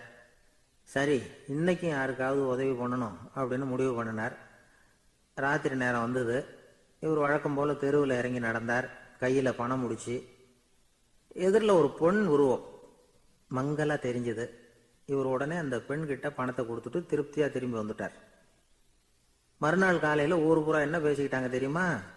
நேற்று ராத்திரி நெறி தவறி நடக்கிற ஒரு பெண்ணின் கையில் யாரோ வச்சுட்டு போயிருக்கிறாங்க அப்படின்னு எல்லாரும் பேசிக்கிறாங்க. அடடா, இன்னைக்கும் தவறுதலாக நடந்து போச்சு அப்படின்னு ஒரு வருத்தப்பட்டார். இருக்கட்டும், இன்னைக்கும் ஏதாவது தர்மம் பண்ணுவோம் அப்படின்னு நினச்சிக்கிட்டாரு. 3வது நாள் ராத்திரியும் புறப்பட்டார். இப்பவும் எதிரில் ஒருத்தர் வந்தார். இவர் பணத்தை கொடுத்தார், திரும்பி வந்துட்டார். மறுநாள் மக்கள் என்ன பேசிக்கிட்டாங்கன்னா, நேற்று ராத்திரி ஒரு செல்வந்தர் கையில் யாரோ பணத்தை கொடுத்துட்டு போயிருக்கிறாங்க அப்படின்னு பேசிக்கிட்டாங்களாம். அவருக்கு ரொம்ப வருத்தமாக போயிட்டுது. என்ன இது தினம் இப்படி ஆகிக்கிட்டு இருக்குதே அப்படின்னு நினச்சிக்கிட்டே படுத்து தூங்கினார். அன்னைக்கு ராத்திரி ஒரு கனவு. அந்த கனவுல இறைவன் வந்து சொன்னாராம், இதோ பாருப்பா, நீ கொடுத்த தர்மம் வீணா போயிடல. உன்கிட்ட பணம் வாங்கின அந்த திருடன் திருந்திட்டான், அந்த பொண்ணும் திருந்திட்டா, அந்த செல்வந்தனும் கொடையாளி ஆயிட்டான், எல்லாருக்கும் உதவி பண்ண ஆரம்பிச்சுட்டான் அப்படின்னு சொன்னாராம். இந்த கதையை சொன்னவர் யாருன்னா நபிகள் நாயகம். இதில் உள்ள கருத்து என்னன்னா, நல்ல மனசோட தர்மம் பண்ணுனா அது வீணா போறதில்லை. இன்னொரு கருத்து, தர்மம் வந்து தன்னை மட்டுமல்ல அடுத்தவங்களையும் தீமையிலிருந்து காப்பாற்றும். இதுதான் நாம புரிஞ்சுக்க வேண்டியது. இந்த காலத்திலேயும் இது மாதிரி சில சம்பவங்கள் நடக்கிறது உண்டு. ஒரு பெரியவர் இருட்டில் நடந்து வந்துகிட்டு இருந்தாரு. எதிரில் வந்த ஒருத்தன் வலு கட்டாயமா இவர் கையை பிடிச்சி ஒரு பண முடிப்பை கொடுத்து வச்சுக்க சொல்லிவிட்டு விலகி போயிட்டான். பெரியவருக்கு ஆச்சரியம். இந்த காலத்திலையும் இப்படி வலது கை கொடுக்கறது இடது கைக்கு தெரியக்கூடாதுன்னு நினைக்கிற கொடையாளிகள் உண்டு போல இருக்கு அப்படின்னு யோசனை பண்ணிக்கிட்டே நடந்தார். கொஞ்சம் தூரம் போயிருப்பாரு. அதுக்குள்ள அதே ஆள் திரும்பி வந்தான். கொடுத்த பண முடிப்பை திருப்பி கொடுங்க அப்படின்னு கேட்டு வாங்கிட்டான். இவருக்கு ஒன்றும் புரியல. ஏன் இப்படி பண்றேன்னார். அது ஒன்றும் இல்லைங்க, கொஞ்ச நேரம் இதை உங்ககிட்ட கொடுத்து வச்சிருந்தேன், அவ்வளவுதான் அப்படின்னா. ஏன்னு கேட்டார். என்னை பின்னாடி போலீஸ் தேடிக்கிட்டு வந்துகிட்டு இருக்குது, அதுதான் அப்படி பண்ணேன். இப்போ போயிட்டு இனிமே ஒன்றும் பயம் இல்லை அப்படின்னு சொல்லிவிட்டு அவன் பாட்டுக்கு நடந்து போறான். எனக்கு தெரிஞ்ச ஒருத்தர் இருக்கார். அவரு ஒரு பெரிய காவல்துறை அதிகாரி, ரொம்ப கண்டிப்பானவர். அவரை கண்டாவே எல்லாரும் பயப்படுவாங்க. அப்படிப்பட்டவர் வீட்டுக்கு போனா அப்படியே அடியோட மாறிடுவார். அங்க போய் பாத்தீங்கன்னா குழந்தைகளோட குழந்தையா அவர் விளையாடிக்கிட்டு இருப்பார். அலுவலக சமயத்துல பாத்தீங்கன்னா குதிரை முதுகுல அவர் உட்கார்ந்துருப்பார். வீட்டுல பாத்தீங்கன்னா அவரு முதுகுல குழந்தை உட்காந்துருக்கும். அவரு குதிரை மாதிரி போயிட்டு இருப்பார். இது எப்படிங்க முடியுது உங்களால அப்படின்னு கேட்டாங்க. அது ஒண்ணும் இல்ல, இங்க வீட்டுக்கு வந்த உடனே என்னோட மனசை தனியா எடுத்து வச்சிருவேன் அப்படின்னார். அது என்னங்க உங்க சட்டப்பயிலியா இருக்குது மனசு, அது தனியா எடுத்து வைக்கிறதுக்கு அப்படின்னு கேட்டாங்க. அப்படி இல்லைங்க, இது ஒரு பயிற்சி, மனப்பயிற்சி, அவ்வளவுதான் அப்படின்னார். இப்படி சமயம் பார்த்து மனசை தனியா வச்சுவிட தெரிஞ்சவங்க வாழ்க்கையில எப்பவும் உற்சாகமா இருப்பாங்க அப்படிங்கிறது பெரியவங்க கருத்து. ஒரு டாக்டர் ஆஸ்பத்திரியில் இருக்கிற வரைக்கும் டாக்டரா இருக்கலாம். அவர் மனைவிகிட்டையும் அவர் டாக்டரா இருக்க வேண்டிய அவசியம் இல்லை. ஒரு வக்கீல் வந்து கோர்ட்ல இருக்கிற வரைக்கும் வக்கீலா இருக்கலாம். வீட்டுக்கு வந்ததுக்கு அப்புறமும் வக்கீலா இருக்க வேண்டிய அவசியம் கிடையாது. வீட்டுல வந்து குழந்தைகள் கிட்ட விளையாடும் பொழுதும் அதுகள்கிட்ட ஃபீஸ் கேட்டுட்டு இருக்க கூடாது. நாம எப்படி இருக்கணும்னு பெரியவங்க சொல்றாங்கன்னா, மனசோட சேரக்கூடாதான். அப்படி சேராம வாழ்க்கையை கவனிக்கணுமா. மனசை அப்படியே தனியா எடுத்து பக்கத்துல வச்சுடணும். அப்படின்னா அதை அப்படியே தூக்கி எறிஞ்சுடு அப்படின்னு அர்த்தம் இல்லை. ஏன்னா மனசுங்கிறது நமக்கு உபயோகப்படக்கூடிய ஒண்ணுதான். எப்ப அது தேவையோ அப்பப்போ எடுத்து உபயோகப்படுத்திக்கணும். தேவைப்படுறப்போ எடுத்து கண்ணாடியை மாட்டிக்கிறோம்ல, படிக்கும் பொழுது கண்ணாடி தேவைப்படுதோ எடுத்து மாட்டிக்கிறோம் இல்லையா, அது மாதிரி கணக்கு போடுறதுக்கு மனசு தேவை. கடைக்கு போய் ஒரு பொருள் வாங்குறோம், காசு கொடுக்குறோம், மீதி சில்லறை சரியா இருக்கா அப்படின்னு எண்ணி பார்த்து வாங்க வேண்டியிருக்கு. அந்த சமயத்துல மனசை எடுத்து தனியா வச்சுட்டேன் அப்படின்னு சொல்லிட்டு இருக்க கூடாது. பரீட்சைக்கு படிக்க வேண்டியிருக்குது, படிச்சதையெல்லாம் அப்படியே நினைவுல வச்சுக்க வேண்டியிருக்கு. அந்த சமயத்துல மனசை தூக்கி எறிஞ்சுட்டேன் சார் அப்படின்னு சொல்லிட்டு இருக்க கூடாது. அப்படி சொன்னா பரீட்சை நம்மளை தூக்கி எறிஞ்சிடும். அதனால தேவைப்படுறப்போ மனசை உபயோகப்படுத்தணும், தேவையில்லாதப்போ அது தனியா ஓய்வு எடுத்துக்க விட்டுடணும். இப்படி நாம பழக்கப்படுத்திக்கிட்டா வாழ்க்கைங்கிறது நமக்கு புதுசா தெரியுமா. மனசுக்கும் ஒரு சக்தி கிடைக்கும். எந்திரங்களுக்கு ஓய்வு கொடுக்குற மாதிரி மனசுக்கும் ஓய்வு கொடுக்கணும், இல்லைன்னா அது களைச்சு போயிடும். குழந்தைகள் மனசை சுமந்துகிட்டு இருக்கிறது இல்ல, இது முதியவர்கள் குழந்தைகள் கிட்ட இருந்து கத்துக்க வேண்டிய ஒரு பாடம். ஆனாலும் இந்த கால குழந்தைகள் கிட்ட ரொம்ப எச்சரிக்கையா இருக்க வேண்டியிருக்கு. ஒரு தாத்தாவும் பேரனும் விளையாடிக்கிட்டு இருக்கிறாங்க. தாத்தா, எனக்கு சைக்கிள் ஓட்ட கத்து கொடு அப்படிங்கிறான் பேரன்.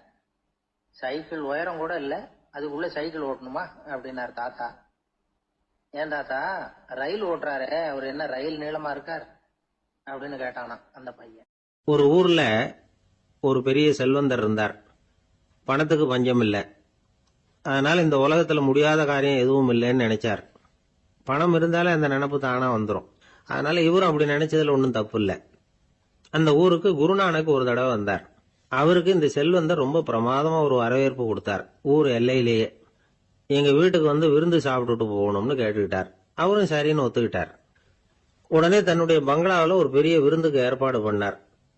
குருநானக் அழைச்சிட்டு வீட்டுக்கு போனார். உட்கார வச்சார். ஐயா, நான் இந்த ஊர்லயே ரொம்ப பெரிய வசதி உள்ளவன். என்னால எல்லாம் முடியும். உங்களுக்காக நான் என்ன செய்யணும்னு சொல்லுங்க. எதுவா இருந்தாலும் பரவாயில்ல, எவ்வளவு செலவானாலும் பரவாயில்ல, என்னால செய்ய முடியும். என்ன செய்யணும்னு சொல்லுங்க, அது போதும், நான் செய்யறேன் அப்படின்னு நான் ரொம்ப பணிவா.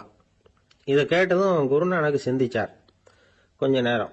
அதுக்கப்புறம் தன்னோட சட்ட பைக்குள்ள கையை விட்டு ஒரு பழைய ஊசி ஒன்று எடுத்தார். அந்த செல்வந்தர்கிட்ட கொடுத்தார். இதை பாருங்க, இவ்வளவு தூரம் நீங்க கேட்கறதுனால சொல்றேன். எனக்கு நீங்க செய்ய வேண்டிய உதவி இதுதான். ஊசிய கையில வாங்கிக்கிட்டு இதை என்ன செய்யணும் சொல்லுங்க அப்படின்னாரு அவரு. நீங்க செய்ய வேண்டியது என்னன்னா, இந்த ஊசிய பத்திரமா வச்சிருக்கணும். நாம 2 பேரும் இறந்து போனதுக்கு பின்னாடி இன்னொரு உலகத்துல நாம சந்திக்கக்கூடிய வாய்ப்பு இருக்குது. அப்ப இந்த ஊசியை என்கிட்ட கொண்டாந்து கொடுக்கணும். இதுதான் நீங்க எனக்காக செய்ய வேண்டிய உதவி அப்படின்னார் குருநானக் லேசா சிரிச்சுக்கிட்டே.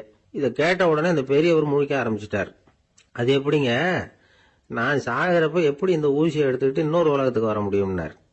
ஊசி மாதிரி ஒரு சின்ன பொருளை கூட இந்த உலகத்தை விட்டு நாம போறப்ப எடுத்துட்டு போக முடியாதுங்கிறப்போ உங்களோட செல்வத்தை எல்லாம் எப்படி அங்க எடுத்துட்டு வர போறீங்க அப்படின்னு கேட்டார் குருநானக். அதுக்கப்புறம் தான் அந்த பெரியவர் யோசிக்க ஆரம்பிச்சாராம்.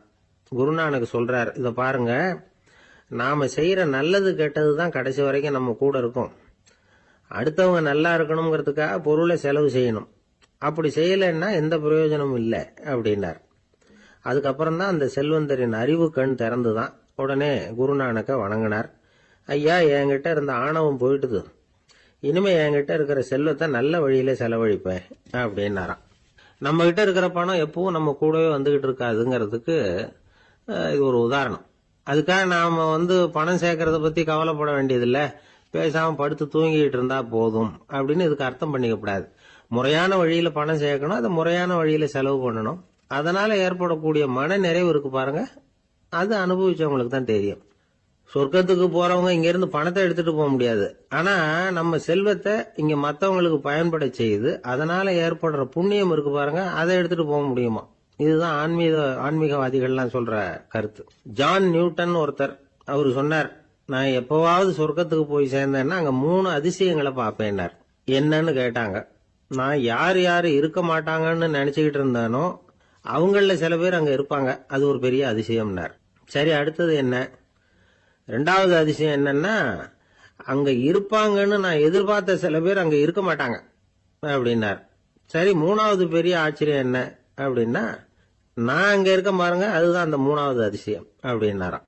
ஒரு நீதிமன்றம், அங்க ஒரு கொலை வழக்கு சம்பந்தமா விசாரணை நடந்துகிட்டு இருக்குது. அந்த வழக்கறிஞர் ரொம்ப தீவிரமா வாதாடிக்கிட்டு இருக்கிறார்.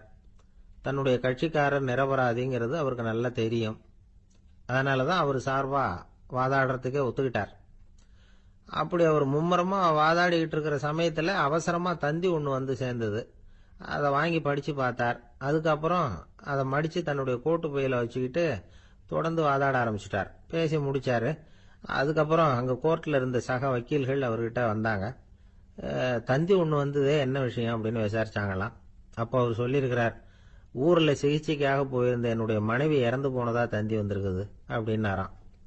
மற்ற வக்கீல்களுக்கு அதிர்ச்சி. என்னங்க இது, மனைவி இறந்ததை விட கேஸ் முக்கியமா உங்களுக்கு அப்படின்னு கேட்டிருக்கிறாங்க. இறந்து போன என் மனைவி மறுபடியும் திரும்பி வர போறதில்ல. ஆனா என்னுடைய கட்சிக்காரர் ஒரு கொலை வழக்குல மாட்டிக்கிட்டார். அவரோ நிரபராதி. அவர் உசுரை நான் காப்பாற்ற வேணாமா? இதுதான் என்னுடைய கடமை அப்படின்னாராம். இப்படி இவர் சொன்னதும் எல்லாரும் அப்படியே திகைச்சு போய் நின்னுட்டாங்களாம். சரி, கடமைக்கு முக்கியத்துவம் கொடுத்த அந்த வழக்கறிஞர் யார் தெரியுமா? அவர் தான் இரும்பு மனிதர் சர்தார் வல்லபாய் பட்டேல். குஜராத் மாநிலத்தில் 1875 அக்டோபர் 31 அன்றைக்கு ஜாவேரி பாய் அப்படிங்கிறவருக்கு 4வது பிள்ளையா அவர் பிறந்தாராம். இந்த ஜாவேரி பாய் யார் தெரியுமா?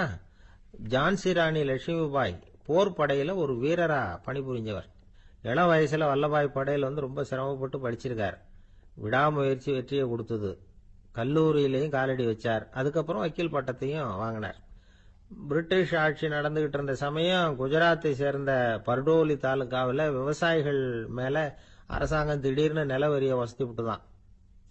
ஏழை விவசாயிகள் ரொம்ப கஷ்டப்பட்டிருக்காங்க. அரசாங்கம் வரி செலுத்தாத விவசாயிகளின் நிலங்களை எல்லாம் ஜப்தி செஞ்சுதான். அரசாங்கத்தை எதிர்க்கிறவங்களையெல்லாம் கைது பண்ணி சிறையில் அடைச்சுட்டாங்களாம். சில பேர் வீடு வாசல் ஆடு மாட்டையெல்லாம் விற்று கூட வரி கட்ட வேண்டிய நிலைமைக்கு ஆளாயிட்டாங்க. வழக்கறிஞர் வல்லபாய் படேல் நில வரியை உடனே ரத்து பண்ணணும் அப்படின்னு பம்பாய் கவர்னருக்கு ஒரு கடிதம் எழுதினார். எந்த பலனும் இல்லை. உடனே எல்லா விவசாயிகளையும் அணி திரட்டினார். அதுக்கு தானே தலைமை தாங்கினார். சத்தியாகிரகம் நடத்தினார். அந்த பகுதியில் எந்த வேலையும் நடக்கல. வேற வழி இல்லை. ஆட்சியாளர்கள் உடனே வரியை ரத்து பண்ணாங்க. சிறையில் இருந்தவங்களெல்லாம் வெளில விட்டாங்க. 1928 ஆகஸ்ட் 6 சர்க்காருக்கும் விவசாயிகளுக்கும் இடையில ஒரு உடன்பாடு ஏற்பட்டது. அதுக்கப்புறம் தான் நிலைமை சரியா போச்சான். வல்லபாய் பட்டேலின் பொது சேவையை பாராட்டின பொதுமக்கள் அவருக்கு சர்தார் அப்படிங்கிற பட்டத்தை கொடுத்தாங்களாம். சர்தார்னா தலைவர் அல்லது தளபதினு அர்த்தம். இரும்பு மனிதர்னு இவருக்கு பேரு. இருந்தாலும் நகைச்சுவை உணர்வும் இவருக்கு நிறைய உண்டு. ஒரு தடவை ஒரு பத்திரிகை நிருபர் வந்திருக்கார். சர்தார் பட்டேல் கிட்ட அவருக்கு பிடிச்ச பண்பாடு கலாச்சாரம் எது அப்படின்னு கேட்கணும்னு ஆசை. அதனால அவரை பார்த்து கேட்டாராம், ஏங்க உங்களுக்கு பிடிச்ச கல்ச்சர் எது அப்படின்னு கேட்டிருக்கார். இதுக்கு சர்தார் பட்டேல் சொன்ன பதில் என்ன தெரியுமா? எனக்கு பிடிச்ச கல்ச்சர் அக்ரிகல்ச்சர் அப்படின்னு. ஒரே ஒரு ஊர்ல ஒரு அம்மா இருந்தாங்க. அந்த அம்மாவுக்கு ஒரே ஒரு பிள்ளையாண்டான். அவனுக்கு ரொம்ப அக்கறையோட கல்யாணம் பண்ணி வச்சாங்க. கல்யாணம் முடிஞ்சதும் மருமக பொண்ணு வீட்டுக்கு வந்து சேர்ந்தது. அப்பாடா, என் கடமை முடிஞ்சது, இனிமே அக்கடான்னு எங்கேயாவது ஒரு மூலையில படுத்து கிடக்கலாம் அப்படின்னு நினைச்சாங்க அந்த அம்மா. ஆனா நினைக்கிறபடி எங்க நடக்குது? அதுக்கப்புறம் தான் பிரச்சனையே ஆரம்பமாச்சு. மருமகள் குணம் சரியில்லை, ஒரு மாதிரி. அந்த பொண்ணு வீட்டுக்கு வந்ததுமே முதல் வேலையா மாமியாரை பார்த்து, அதுதான் நான் வந்துட்டேன்ல, இனிமே உங்களுக்கு என்ன வேலைங்க, புறப்பட வேண்டியது தானே, காசி ராமேஸ்வரம்னு எங்கேயாவது போங்க அப்படின்னுட்டு தான். மாமியாரை பார்த்தாங்க, கொஞ்சம் யோசனை பண்ணாங்க. இந்த பாருமா, நீ இப்படி சொல்றதுக்கு முன்னாடியே வீட்டை விட்டு புறப்படணுங்கிற முடிவுக்கு நான் வந்துட்டேன். வீட்டை மட்டும் இல்லை, இந்த உலகத்தை விட்டே கூட போறதுக்கு தயாரா இருக்கிறேன். ஆனா ஒரே ஒரு விஷயத்துக்காக என் உயிரை கையில பிடிச்சிக்கிட்டு இருக்கிறேன் அப்படின்னாங்களாம். என்ன விஷயம்னு கேட்டது இந்த மருமக பொண்ணு. வேற ஒண்ணும் இல்ல, என் பிள்ளைக்கு கல்யாணம் பண்ணி வச்சுட்டேன். ஒரு பேர புள்ள பிறந்து அதை என் கண்ணால பாத்துட்டேன்னா நான் எங்க வேணும்னாலும் போறதுக்கு தயாரா இருக்கிறேன் அப்படின்னாங்களாம் அந்த மாமியார். மாமியார் இப்படி சொல்றதுலயும் நியாயம் இருக்கிறதாக பட்டுது அந்த பொண்ணுக்கு. சரி, அப்படியே இருந்து பார்த்துட்டு போகலாம் அப்படின்னு அனுமதி கொடுத்தது. கொஞ்ச காலத்துல ஒரு பேரன் பிறந்தான். அந்த அம்மாவும் பேரனை கண்ணால பார்த்துட்டாங்க. சரி, பேரனை பார்த்தாச்சுல, இனிமே புறப்பட வேண்டியது தானே அப்படின்னது மருமக பொண்ணு. மாமியார் பார்த்தாங்க, நீ சொல்றது சரிதாம்மா, அதுல ஒன்றும் தப்பு இல்லை. என்னோட பேரன் உங்களை அம்மா அப்பான்னு கூப்பிடுறத என் காது குளிர கேட்டுட்டு போயிடுறேனே அப்படின்னாங்களாம். சரி, அந்த ஆசையை நிறைவேறட்டும் அப்படின்னு காத்துக்கிட்டு இருந்தாங்க. பேரன் வளர்ந்தான், நடந்தான், பள்ளிக்கூடம் போனா, பெரியவனானா. மருமக பொண்ணு மறுபடியும் மாமியாரை விரட்ட ஆரம்பிச்சுட்டுது, இன்னும் புறப்புள்ளையான்னு. இதை பாருமா, இது வரைக்கும் இருந்துட்டேன். பேரனோட கல்யாணத்தையும் கண்ணால பார்த்தாதான் இந்த கட்டை வேகும் போல இருக்குது அப்படின்னு சொல்லி ஒரு மாதிரியா பேச ஆரம்பிச்சாங்க. இதுவும் நியாயமான ஆசையாக தான் படுது அப்படின்னு அது யோசிச்சிருக்கு அந்த பொண்ணு. சரின்னு அதுக்கும் ஒத்துக்கிட்டது. உடனே பேரனுடைய கல்யாணமும் முடிஞ்சது ஒரு வழியா. இனிமே ஒரு நொடி கூட இங்க இருக்கக்கூடாது, புறப்படுங்க அப்படின்னு மாமியாரை விரட்டிச்சான் அந்த பொண்ணு. இப்ப அந்த மாமியார் தன்னோட மருமகளை பார்த்து சொல்றாங்க, இதோ கிளம்பிட்டேம்மா, என் மூட்டை முடிச்செல்லாம் கட்டிக்கிட்டேன், புறப்பட்டுட்டேன். அப்படியே நீயும் உன் துணிமணிகளை மூட்டை கட்டிக்கிட்டு கிளம்பிடும், என்னோட சேர்ந்து 2 பேருமா சேர்ந்து போயிடலாம் அப்படின்னாங்களாம். அந்த பொண்ணு முழிக்குது. முழிக்காதே, உனக்கும் ஒரு மருமக வந்துட்டா, இனிமே நீயும் ஒரு மாமியார் தானே, உனக்கும் இனிமே இங்க வேலை இல்லை, புறப்படு அப்படின்னாங்களாம். அப்பதான் அந்த பொண்ணு சிந்திக்க ஆரம்பிச்சுதான், தன்னோட தவறு புரிஞ்சுதான். இந்த தகவலை கேட்டுட்டு இருக்கிற மருமகள்லாம் இதை பத்தி கொஞ்சம் யோசிச்சு பார்க்கணுங்கிறதுக்காகத்தான் இதை சொல்றோம் மாமியார்கள் சார்பா. கொஞ்ச நாளைக்கு முன்னாடி ஒரு பொண்ணை பார்த்து பேசுகிற சந்தர்ப்பம் கிடைச்சிது ஒரு கல்யாண வீட்டில். அந்த பொண்ணு சொல்லிச்சு, சார் எனக்கு கல்யாணம் ஆகி 15 வருஷம் ஆகுது, நான் மாமியார்கிட்ட சண்டை போட்டதே இல்லை அப்படின்னு ரொம்ப அடக்கமாக சொல்லிச்சு. அது எப்படிம்மா சாத்தியமாச்சுன்னு கேட்டோம். எனக்கு கல்யாணம் ஆகி 15 வருஷம்தான் ஆச்சு, ஆனால் என் மாமியார் செத்து போய் 20 வருஷத்துக்கு மேலே ஆயிட்டுது அப்படின்னுது. ஒருத்தர் வேகமாக நடந்து போகிறார். கடத்தெருவில் ஒரு ஸ்வீட்டு கடையை பார்க்குறார். உடனே சடன் பிரேக் போட்டது மாதிரி நிற்கிறார். ஒரு ஸ்வீட் வாங்கி சாப்பிடலாமேன்னு மனசு சொல்லுது. டாக்டர் வேணாம்னு சொல்லியிருக்கிறார், உடம்புக்கு ஒத்துக்காது, அதனால் அது வேணாம்னு சொல்லுது அறிவு. இவர் மனசு சொல்கிறத கேட்கல, அறிவு சொல்கிறபடி கேட்குறார். அதனால் மறுபடியும் வேகமாக அங்கேருந்து நடந்து போயிடுறார். அவர் நல்ல மனுஷன். மனுஷனுக்கு அறிவும் இருக்குது, உணர்ச்சியும் இருக்குது. எதுக்கு எடுத்தாலும் உணர்ச்சி வசப்பட்டுக்கிட்டு இருக்கக்கூடாது, அறிவு வசத்தில் நாம் இருக்கணும். அப்போ தான் நாம் நல்லபடியாக வாழ முடியும். இல்லைன்னா அவஸ்தை தான். மகாபாரதத்தில் சந்தனுன்னு சொல்லி ஒரு அரசன் வர்றான். அவன் ஒரு சமயம் அறிவு வசப்படாமல் உணர்ச்சி வசப்படுறான். அதாவது ஒரு நாள் கங்கை கரையில் ஒரு அழகான பொண்ணை பார்க்குறான். இவனுடைய மனசு அவகிட்ட போயிடுது. அவளை கல்யாணம் பண்ணிக்கிறதுக்கு ஆசைப்படுறான். அந்த பொண்ணு சரின்னு சம்மதிக்கிறா. ஆனால் ஒரு நிபந்தனை போடுறா. அந்த நிபந்தனைக்கு சம்மதம்னு சொன்னாதான் உன்னை கல்யாணம் பண்ணிக்குவேன்னு சொல்றா. சரி, அவ போட்ட நிபந்தனை என்ன தெரியுமா? இது மாதிரி நான் உங்க மனசு புண்படுற மாதிரி எந்த காரியம் பண்ணாலும் நீங்க என்ன ஏன்னு கேட்கக்கூடாது, நான் செய்யற காரியத்தை தடுக்கவும் கூடாது. அப்படி நீங்க செஞ்சா அடுத்த கணமே நான் உங்களை பிரிஞ்சு போயிடுவேன். இதுதான் அந்த பொண்ணு போட்ட நிபந்தனை.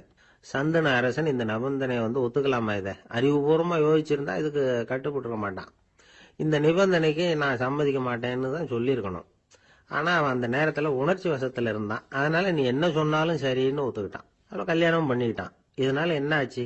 7 பச்சை இளம் குழந்தைகளை பிறந்த உடனே அவ கங்கையில் தூக்கி எறிஞ்சி கொல்லக்கூடிய கோர காட்சியை இவன் ஒன்று பின்னாடி ஒன்றா பார்க்க வேண்டியதாக போச்சு.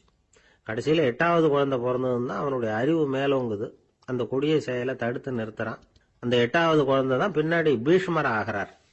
ஒரு பக்தி பிரசங்கத்தில் ஒரு பேச்சாளர் இந்த விஷயத்தை சொல்லிவிட்டு இன்னொரு விஷயமும் சொன்னார். அது என்னன்னா, சந்தனு மன்னன் அறிவுக்கும் உணர்ச்சிக்கும் நடுவில் அகப்பட்டு தவிச்சதுனால அவன் வம்சத்துல வந்த கௌரவர்கள் உணர்ச்சி வசப்பட்டாங்க, பாண்டவர்கள் அறிவு வசப்பட்டாங்க அப்படின்னு சொன்னார். மனுஷனுக்கு உணர்ச்சியை விட அறிவு மேலோங்கி இருக்கணுங்கிறது சரிதான். ஆனால் அந்த அறிவை எப்படி உபயோகப்படுத்துறோங்கிறது முக்கியம்.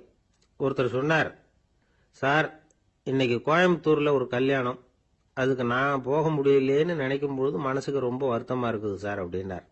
ரொம்ப உணர்ச்சி வசப்பட்டார். அதுக்காக கவலைப்படாதீங்க சார், ஒரு வாழ்த்து தந்தி கொடுத்துருங்களேன் அப்படின்னார் இன்னொருத்தர். அது எப்படி சார் முடியும்னார் அவர்.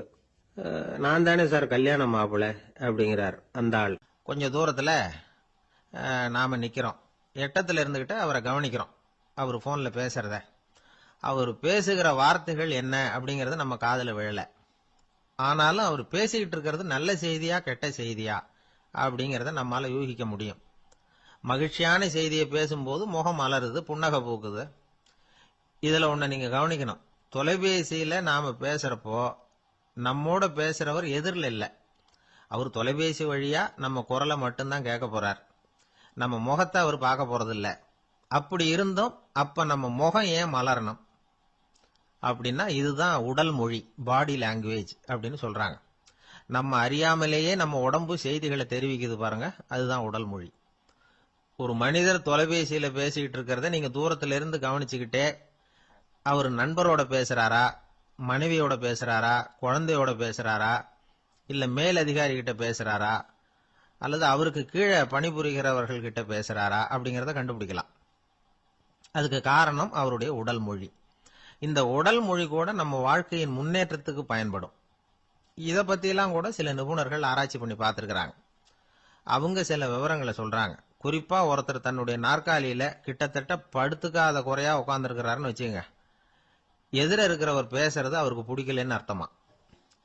தலையை சொரிஞ்சிக்கிறது, வேற வேற திசைகளில் பார்க்கறது, கொட்டாவி விடுறது, கால்களை மாற்றி போட்டு உட்கார்றது, களைப்பா கை விரல்களை அப்படியே பின்னிக்கிறது, அடிக்கடி கடிகாரத்தை பார்க்கறது, இப்படிலாம் ஒருத்தர் பண்ணிக்கிட்டு இருக்கிறாருன்னா நாம் கூடிய சீக்கிரம் அந்த இடத்த விட்டு எழுந்திரிச்சு வந்துடுறது நல்லது. ஏன்னா இதெல்லாம் அவருடைய சலிப்பு, சோர்வு, ஆர்வமின்மை, இதுக்கு அடையாளங்கள். நம்முடைய பேச்சு அவரை சலிப்படைய வச்சுட்டதுன்னு அர்த்தம். அவர் ரொம்பவும் சோர்ந்து போயிட்டாருன்னு பொருள். நம்முடைய பேச்சில் அவருக்கு ஆர்வம் இல்லைன்னு அர்த்தம். அதே நேரத்தில் நாற்காலியின் நுனியில் அமர்ந்து உடலை முன்னுக்கு நகர்த்தி எதிர இருக்கிறவரின் கண்களை பார்த்துக்கிட்டே பேசினாலும் சரி அல்லது பேச்சை கேட்டாலும் சரி, உங்க பேர்ல மற்றவங்களுக்கு உள்ள பிடிப்பு அதிகரிக்கும். நாம எப்படிப்பட்டவர்ங்கிறத நம்ம உடம்பும் நடை உடை பாவனையும் அடுத்தவங்களுக்கு காட்டி கொடுத்துரும். உங்க உடம்பு, உங்க பார்வை, நடை, உட்கார்ற விதம், இதை வச்சுக்கிட்டே நீங்க பொறுப்புள்ளவரா, முரடரா, அலட்சியமானவரா, மரியாதை தெரிஞ்சவரா, அடக்கமானவரா, நம்பிக்கைக்கு உரியவரா, நாணயம் இல்லாதவரா, பயந்தவரா, திறமசாலியா, அப்பாவியா அப்படிங்கறதெல்லாம் கண்டுபிடிச்சிடலாம். அதனால இந்த உடல் மொழியை புரிஞ்சுக்கிட்டு நம்மளை கொஞ்சம் சரிப்படுத்திக்கிட்டோம்னா வாழ்க்கையில சுலபமா பல காரியங்களை சாதிக்க முடியும். ஒரு மனநல மருத்துவமனை, அங்க ஒருத்தர் ஒரு நாற்காலியில உட்காந்துக்கிட்டு கார் ஓட்டுறது மாதிரி அப்படி பாவனை பண்ணிட்டு இருந்தார். ஸ்டேரிங்கை திருப்புறது மாதிரி, பின்னாடி வர்ற வண்டியை நிக்க சொல்றது மாதிரி, அப்புறம் இவரு ஒதுங்கிக்கிட்டு அவருக்கு வழி விடுறது மாதிரி, இப்படிலாம் சேட்டைகள் பண்ணிட்டு இருந்தார் மனநல மருத்துவமனையில. இத பார்த்துக்கிட்டு இருந்த ஒருத்தர் பக்கத்துல இருந்த இன்னொருத்தர்கிட்ட கேட்டார், இவர் ஏன் இப்படி பண்றாரு, இவருக்கு ஏன் அப்படி வந்தது நிலைமை அப்படின்னு சொல்லி அவர் விசாரிச்சார். அப்ப அவர் விவரம் சொன்னார். வேற ஒண்ணும் இல்லைங்க, இவருக்கு கார் ஓட்டணும்னு ஆசை ரொம்ப காலமா, அது நிறைவேறாம போயிட்டுது. அதுக்கப்புறம் அவர் மனநோயாளியா மாறிட்டார். இங்க அழைச்சிட்டு வந்தாங்க. இங்க அழைச்சிட்டு வந்ததுல இருந்து அப்படிதான் பண்ணிட்டு இருக்கிறார். அவ கார் ஓட்டுறது மாதிரிலாம் பாவனை பண்ணிட்டு இருப்பார், திருப்புறது மாதிரி பண்ணுவார், பின்னாடி வர்றவங்களுக்கு இடம் விடுவார், இப்படிலாம் செய்யறார் அப்படின்னு விவரம் சொன்னாங்க. நீங்க சொல்லப்படாதா, இப்ப நீங்க கார் ஓட்டல, வெறும் நாற்காலியில தான் உட்கார்ந்து இருக்கிறீங்க அப்படின்னு நீங்க சொல்லப்படாதா அவருக்கு அப்படின்னு கேட்டாங்க. அது முடியாதுங்க, ஏன்னா அந்த காரை கழுவுறதுக்காக அவர் தினமும் எனக்கு 10 ரூபா கொடுத்துக்கிட்டு இருக்கிறார் அப்படின்னாராம் அங்க வேலை செஞ்சுக்கிட்டு இருந்த ஒருத்தர். அதனால வாழ்க்கையில நாம இந்த உடல் மொழியை புரிஞ்சுக்கணும். உடல் மொழிங்கிறது இப்ப ஆரம்பத்துல சொன்னது மாதிரி அந்த தொலைபேசியில பேசுறவங்கள தூரத்துல இருந்து பார்த்தாவே அவர் யாருகிட்ட பேசுறாரு, என்ன பேசுறாருன்னு தெரியும்.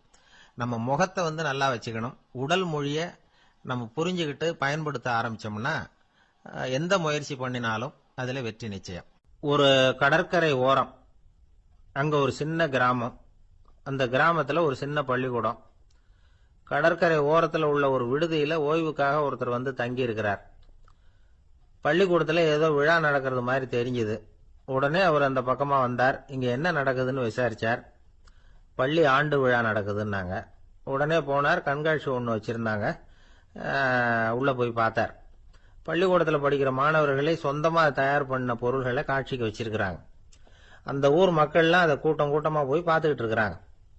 இவரும் ஆர்வமா அதையெல்லாம் பார்த்துக்கிட்டே போறார். ஒரு இடத்துல ஒரு சின்ன ரயில் செஞ்சு வச்சிருந்தாங்க, மாணவர்களே தயார் பண்ணது.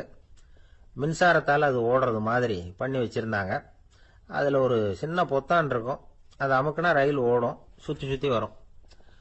மாணவர்கள் எதிரில் நின்று அதுக்கு விளக்கம் கொடுத்துக்கிட்டு இருக்கிறாங்க. இவரு அதை கவனிச்சார். ரயில் ஓடுறத பார்த்தார். அங்க நின்றுகிட்டு இருந்த மாணவர்கள் கிட்ட விளையாட்டா கேட்டார், ஏன்பா இந்த ரயில் எதனால ஓடுது அப்படின்னு கேட்டார். இவரு சக்தியினால ஓடுது அப்படின்னாங்க மாணவர்கள். அது என்ன சக்தின்னு கேட்டார்.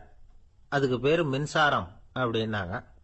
சரி, நீங்க மின்சாரத்தை பார்த்துருக்கிறீங்களா அப்படின்னார். நாங்க பார்த்தது இல்லைங்க, ஆனா இதை செய்யறதுக்கு எங்களுக்கு உதவி பண்ண ஆசிரியர் ஒரு பட்டதாரி, ஒரு கால் அவர் பார்த்துருக்கலாம் அப்படின்னாங்க. அவர் எங்க இருக்காருன்னு கேட்டார். இதோ அழைச்சிட்டு வர்றோம்னு ஓடினாங்க. அவர் அழைச்சிட்டு வந்தாங்க. அவர்கிட்ட ஒரு பெரியவர் கேட்டார், மின்சாரத்தை நீங்க பார்த்துருக்கிறீங்களா அப்படின்னு. மின்சாரத்தை பார்க்கறதாவது நான் பார்த்ததே இல்லை. நான் பார்த்தது அது செயல்படுற விதத்தை தான். அது விளக்க எரிய வைக்குது, ரயில ஓட வைக்குது, இது மாதிரி எத்தனையோ எந்திரங்களை செயல்பட வைக்குது. ஆனா உண்மையிலேயே அது என்னன்னு எனக்கு தெரியாது. ஒருவேளை இந்த பள்ளிக்கூடத்து தலைமை ஆசிரியருக்கு தெரிஞ்சிருக்கலாம், ஏன்னா அவர் ஒரு மேல்நிலை பட்டதாரி அப்படின்னாராம் அவரு. சரின்னு போய் தலைமை ஆசிரியரை கூப்பிட்டுக்கிட்டு வந்தாங்க. அவர்கிட்டயும் இதே கேள்வி கேட்டாராம் அவரு. மன்னிக்கணும், இந்த கேள்வி இதுவரைக்கும் யாரும் என்கிட்ட கேட்டதில்ல.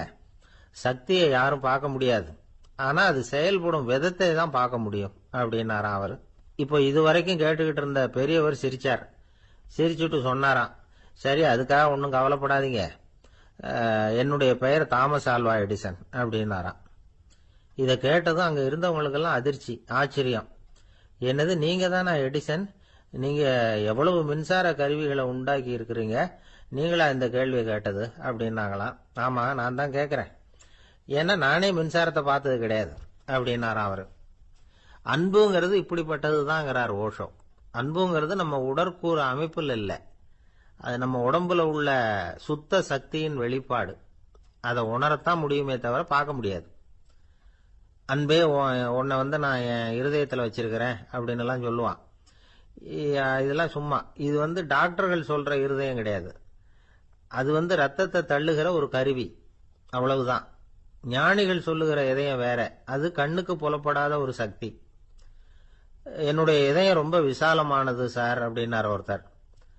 அப்படிங்களான்னு ரொம்ப மரியாதையா, ஆமாங்க டாக்டர் அப்படிதான் சொல்றார், கொஞ்சம் வீங்கி போய் பெருசா இருக்குதான் அப்படின்னார். அள்ள அள்ள குறையாதது அட்சய பாத்திரம், அது நமக்கு தெரியும், கேள்விப்பட்டிருக்கிறோம். ஆனா போட போட நிரம்பாத ஒரு பாத்திரம் உண்டு. அது என்ன தெரியுமா? நம்மள பல பேர்கிட்ட அந்த பாத்திரம் உண்டு. அதுதான் பேராசை அப்படிங்கிற பாத்திரம். அதை நிறைவு செய்யவே முடியாது. பேராசையை பத்தி சுஃபி இலக்கியத்துல ஒரு பிரபலமான கதை உண்டாம். அதை ஒரு பெரியவர் எடுத்து சொல்லியிருக்கிறார். ஒரு மன்னர் நகர்வலம் போயிட்டு இருக்கார். ஒரு பிச்சைக்காரன் மன்னர் எதிரில் வரான். பிச்சை போடுங்கிறான். என்னுடைய அமைதியை கெடுக்காதே போங்கிறார் மன்னர். அவன் சிரிக்கிறான். அரசே, உங்களுடைய அமைதி கெடக்கூடிய நிலையில் இருந்தா அதுக்கு பேர் அமைதியே கிடையாது அப்படின்னு நானா. எதிரில் நிக்கிறது வெறும் பிச்சைக்காரன் இல்லை, யோகி அப்படிங்கிறத மன்னர் புரிஞ்சுக்கிட்டார். துறவியே, உங்களுக்கு என்ன வேணும்னாலும் கேளுங்க, கொடுக்குறேன்னாராம். அந்த துறவி மறுபடியும் சிரிக்கிறார். அரசே, உங்களால முடியாததையெல்லாம் கொடுக்க முடியும்னு சத்தியம் செய்யாதீங்க அப்படின்னார். மன்னருக்கு கோபம் வந்துட்டுது. என்ன இவர் இப்படி சொல்றாரு அப்படின்னு நினைச்சார். நகர்வலத்தை பாதியிலேயே நிறுத்தினார். வாங்க அரண்மனைக்குன்னார். துறவியை அழைச்சிக்கிட்டு அரண்மனைக்கு வந்துட்டார். துறவி தன்கிட்ட இருந்த பிச்சை பாத்திரத்தை நீட்டினார். இது நிறைய எனக்கு பொற்காசுகள் வேணும் அப்படின்னாராம். அவ்வளவுதானா, இது ஒரு பெரிய காரியமா அப்படின்னு கையை தட்டினாராம் மன்னர். ஒரு பெரிய தாம்பாளம் நிறைய பொற்காசுகள் சேர்ந்தது. அதை அள்ளி போட்டார். போட போட அந்த பிச்சை பாத்திரம் நிரம்பவே இல்லை. பொற்காசுகள் போட போட அவ்வளவையும் உள்ள வாங்கிக்கிட்டே இருக்குது. அரசாங்க கஜானாவே காலி ஆயிட்டுது. மூட்டை மூட்டையா பொற்காசுகளை கொட்டி பார்த்துட்டாங்க. அது முழுங்கிக்கிட்டே இருக்குது. கடைசி வரைக்கும் அந்த பிச்சை பாத்திரம் நிரம்பவே இல்லை. அரசர்கிட்ட இருந்த கர்வம் போயிட்டுது. அப்படியே பொத்துன்னு துறவி காலில் விழுந்தார். அப்போ அந்த துறவி சொன்னாராம், மன்னா, இந்த பிச்சை பாத்திரத்தை உங்களால மட்டும் இல்லை, வேற யாராலையும் நிரப்ப முடியாது. அதுக்கு என்ன காரணம்னா, இது சாதாரண பிச்சை பாத்திரம் இல்லை, பேராசைகளோட வாழ்ந்து செத்துப்போன ஒரு மனிதனின் மண்டை ஓடுது அப்படின்னாராம். பாருங்க, இதுதான் அந்த சுஃபி இலக்கிய கதை. செத்த பிறகும் நிறைவு இல்லைன்னா அது எப்பேற்பட்ட பேராசையா இருக்கும்னு யோசிச்சு பார்த்துங்க. நம்மால் ஒருத்தர் கல்யாணம் பண்ணிக்க பொண்ணு பார்த்துக்கிட்டு இருந்தார். அழகு, அறிவு, படிப்பு எதுவும் தேவையில்லை, பணம் மட்டும் இருந்தா போதும் அப்படின்னு பார்க்கறவங்க கிட்ட எல்லாம் சொல்லி வச்சார். ரொம்ப நாளைக்கு அப்புறம் ஒரு பணக்காரர் கிடைச்சார். அவர் சொன்னார், இதை பாருங்க, எனக்கு 20 வயசுல ஒரு மகள், அவளை நீங்க கல்யாணம் பண்ணிக்கிட்டா 2 லட்சம் பணம் கொடுப்பேன். 25 வயசுல ஒரு பொண்ணு, அவளை கல்யாணம் பண்ணிக்கிட்டா 2.5 லட்சம் தருவேன். 30 வயசுல ஒரு பொண்ணு இருக்கா, அவளை கல்யாணம் பண்ணிக்கிட்டா 3 லட்சம் தருவேன். என்ன சொல்ற அப்படின்னாராம். இவன் கொஞ்ச நேரம் யோசிச்சு பார்த்துருக்கான். அதுக்கப்புறம் மெதுவா அவரை நிமிர்ந்து பார்த்து, ஏன் சார், உங்ககிட்ட 50 வயசுல ஏதாவது பொண்ணு இருக்கா அப்படின்னு கேட்டானா. ஒரு ஊர்ல ஒரு ஞானி இருக்கிறார். ரொம்ப பெரிய ஞானி. ரொம்ப வயசாயிட்டுது. கடைசி காலத்துல அவர்கிட்ட சில பேர் வந்தாங்க. உங்க குரு யார் அப்படின்னு கேட்டாங்க. அவர் நிமிர்ந்து பார்த்தார். எனக்கு ஆயிரக்கணக்கான குருமார்கள் உண்டு, அவங்க பேரெல்லாம் சொல்லணும்னா இந்த காலம் பத்தாது. ஆனா முக்கியமான ஒரு 3 பேரை பத்தி மட்டும் உங்களுக்கு சொல்றேன் அப்படின்னாராம். அப்புறம் சொன்னார், அந்த 3 பேர்ல ஒருத்தன் ஒரு திருடன். ஒரு சமயம் ஒரு பாலைவனம் வழியா நான் போய்கிட்டு இருந்தேன். அப்போ வழி தவறி போய் ஒரு கிராமத்துக்கு போயிட்டேன். அது இருட்டு நேரம், நடுராத்திரி, ஊரே உறங்கி போச்சு. அந்த நேரத்தில் ஒரு ஆள் மட்டும் ஒரு வீட்டு சுவத்தில் ஏதோ பண்ணி உள்ளே நுழையறதுக்கு முயற்சி பண்ணிட்டு இருக்கிறான். அவங்கிட்ட போய் நான் இன்னைக்கு இங்கே எங்கே தங்க முடியும் அப்படின்னு கேட்டேன். அதுக்கு அவன், இந்த ராத்திரி வேளையில் அது ரொம்ப சிரமம், ஒரு திருடனோட உங்களால் தங்க முடியும்னா நீங்கள் என்னோட தங்கலாம் அப்படின்னா. நான் அவங்க கூட 1 மாதம் தங்கியிருந்தேன். ஒவ்வொரு நாள் ராத்திரியும், இப்போ நான் என்னுடைய வேலைக்கு போகிறேன், நீங்கள் ஓய்வு எடுத்துக்கோங்க அப்படின்னு சொல்லிவிட்டு போவான். அவன் திரும்பி வந்த உடனே உனக்கு ஏதாவது கிடைச்சிதான்னு நான் கேட்பேன். அதுக்கு அவன், இன்னைக்கு ராத்திரி ஒன்றும் இல்லை, நாளைக்கு மறுபடியும் முயற்சி பண்ணுவேன் அப்படின்பா. எப்பவும் அவன் நம்பிக்கை இழந்ததே கிடையாது. எப்பவும் சந்தோஷமாகவே இருப்பான். நானும் ரொம்ப காலமாக தியானம் பண்ணிக்கிட்டே இருந்தேன். ஒன்றுமே நடக்கலை. ஆனால் நான் என்ன பண்ணேன் தெரியுமா? மனசு வருத்தப்படும், நம்பிக்கை இழந்துருவேன். அப்போல்லாம் அந்த திருடனுடைய விடாமுயற்சி தான் ஞாபகத்துக்கு வரும். அதனால் அந்த திருடன் எனக்கு ஒரு குரு. என்னுடைய 2வது குரு யாருன்னா அது ஒரு நாய். இது எப்படின்னா, ஒரு சமயம் எனக்கு ரொம்ப தாகமாக இருந்தது. ஒரு நதியை நோக்கி போய்கிட்டு இருந்தேன். அப்போ ஒரு நாயும் வந்தது. அதுக்கும் தாகம். ஓடி வந்து ஆற்றை பார்த்தது. அதோட நிழல் வந்து ஆற்றுல தெரிஞ்சது.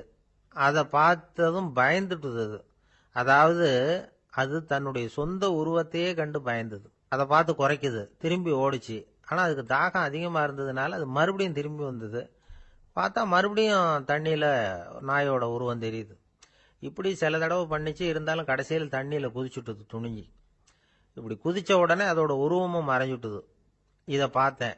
நான் என்ன புரிஞ்சுக்கிட்டேன்னா, எவ்வளவுதான் பயம் இருந்தால் கூட ஒருத்தன் தைரியமாக காரியத்தில் இறங்கணும் அப்படிங்கிறத புரிஞ்சுக்கிட்டேன்.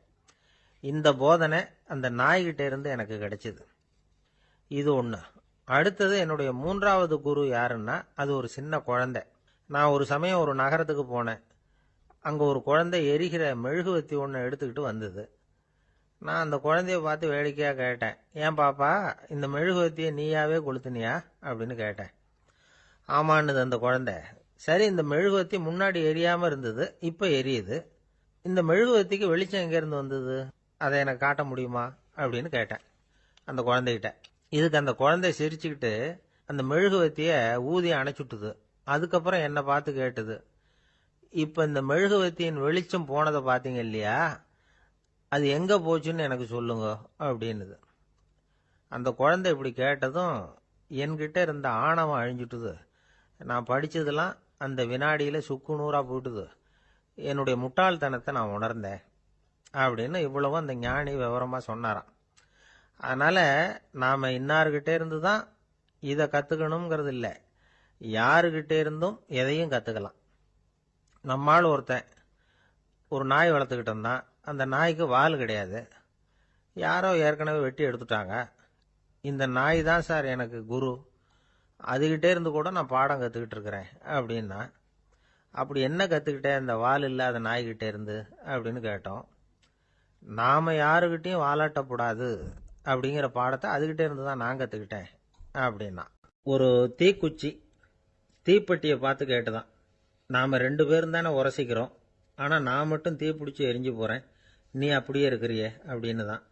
அதுக்கு தீப்பெட்டி சொல்லியிருக்குது, உனக்கு தலையில் கணம் இருக்குது அதனால் அழிஞ்சு போகிற அப்படின்னு தான். எப்படி இருக்கு பாருங்கள் இந்த பதில். தலையில் கணம் உள்ளவங்க யாருமே சரியாக இருக்க முடியாது. எவ்வளவு பெரியவங்களாக இருந்தாலும் சரி, ரொம்ப கஷ்டம்தான் அது. கர்வம்ங்கிறது கூடவே கூடாது. இதை விளக்கறதுக்கு மகான் ஒருத்தர் ஒரு சம்பவத்தை சொல்கிறார். அர்ஜுனன் வந்து தீர்த்த யாத்திரை பண்ணானா. அப்போது தென்னிந்தியாவுக்கு வந்திருக்கிறான். ராமேஸ்வரத்துக்கு போனப்போ அங்கே இலங்கைக்கு கல்லுலாம் அடுக்கி போடப்பட்டிருந்த பாலத்தை பார்த்தானா. ஒரு சின்ன குரங்கு அதுக்கு பக்கத்தில் விளையாடிக்கிட்டு இருந்திருக்கு. அதை பார்த்துட்டு அர்ஜுனன் சிரிச்சிருக்கான். ஏன் சிரிக்கிறேன்னு கேட்டிருக்கு அந்த குரங்கு. ராமன் மிகச்சிறந்த வில் வீரன். அப்படி இருக்கிறப்போ அவன் வந்து இலங்கைக்கு அம்புகளாலேயே ஒரு பாலம் கட்டியிருக்கலாம். அதை விட்டுட்டு போயும் உன்ன மாதிரி குரங்குகளை துணையாக வச்சுக்கிட்டு இப்படி ஒரு கருங்கல் பாலத்தை கட்டியிருக்கிறானே அப்படின்னானா. அம்புகளால் பாலம் கட்ட முடியுமா அப்படின்னு கேட்டுதான் குரங்கு. ஏன் முடியாது, என்னால் முடியுமேன்னு இருக்கான் அர்ஜுனன். அம்பால் பாலம் கட்டலாம், இருந்தாலும் என்ன மாதிரி குரங்குகள் ஏறி நடந்தா அது தாங்குமா? அதனால தான் ராமர் வந்து கருங்கல் பாலமே கட்டினார் அப்படின்னுது குரங்கு சொல்லிச்சான். அப்படியே சொல்கிற, நான் வேணும்னா இப்போ அம்புகளாலேயே ஒரு பாலத்தை கட்டுறேன், நீ அது மேலே ஏறி நடந்து பார். பாலம் விழுந்துட்டுதுன்னா நான் தீ மூட்டி அதில் குதித்து உயிர் தியாகம் பண்ணி விட்றேன் அப்படின்னு நான் ரொம்ப கோபமாக. உடனே அந்த சின்ன குரங்கு பெரிய உருவம் எடுத்துட்டு தான் கையில் கதையோடு அர்ஜுனன் முன்னாடி நிற்கிறான் அனுமன். பார்த்தா, என்னுடைய தலைவர் ராமரையா இழிவாக பேசுகிற, நீ இப்போ பாலம் கட்டு, நான் என்னுடைய பலத்தை காட்டுறேன் அப்படின்னா அனுமன். அர்ஜுனன் வந்து தன்னுடைய காண்டிபத்தை எடுக்கிறான், சரமாரியா அம்புகளை விடுறான். அதெல்லாம் ஒன்னோட ஒன்று கோத்துக்கிட்டு அப்படியே பாலம் மாதிரி நிற்கிது. அர்ஜுனன் தலை நிமிர்ந்து நின்னான். அனுமன் வந்து உயர கிளம்பி அங்கேருந்து பாலத்தில் வந்து பொத்துன்னு இறங்கினான். பாலம் அப்படியே நொறுங்கி போச்சு தூள் தூளா. என்ன அர்ஜுனா, இப்போ என்ன செய்ய போகிற அப்படின்னா ஏளனமா. அர்ஜுனன் தலையை தொங்க போட்டுக்கிட்டான். சொன்னபடி தீ மூட்டி அதில் குதிக்கிறதுக்காக 3 தடவை சுற்றி வந்தான்.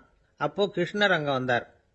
என்ன அர்ஜுனா, என்ன நடக்குது, என்ன இது அப்படின்னு ஒன்றும் தெரியாத மாதிரி கேட்டார்.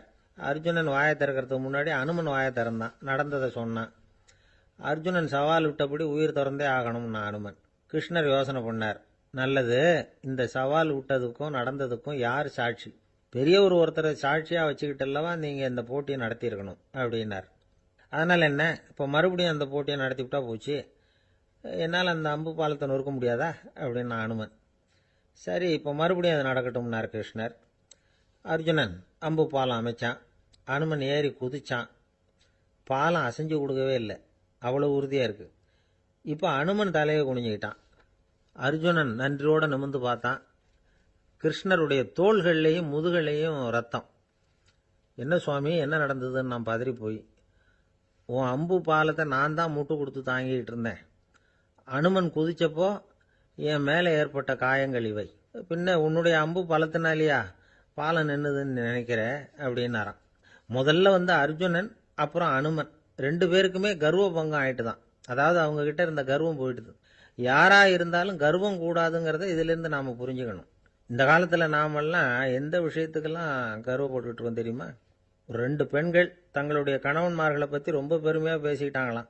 அதுல ஒரு அம்மா சொல்லியிருக்கு, என் வீட்டுக்காரர்கிட்ட எந்த சப்ஜெக்ட் கொடுத்தாலும் சரி அந்த விஷயத்தை பத்தி அழகா 1 மணி நேரம் பேசுவார் அப்படின்னாங்களாம்.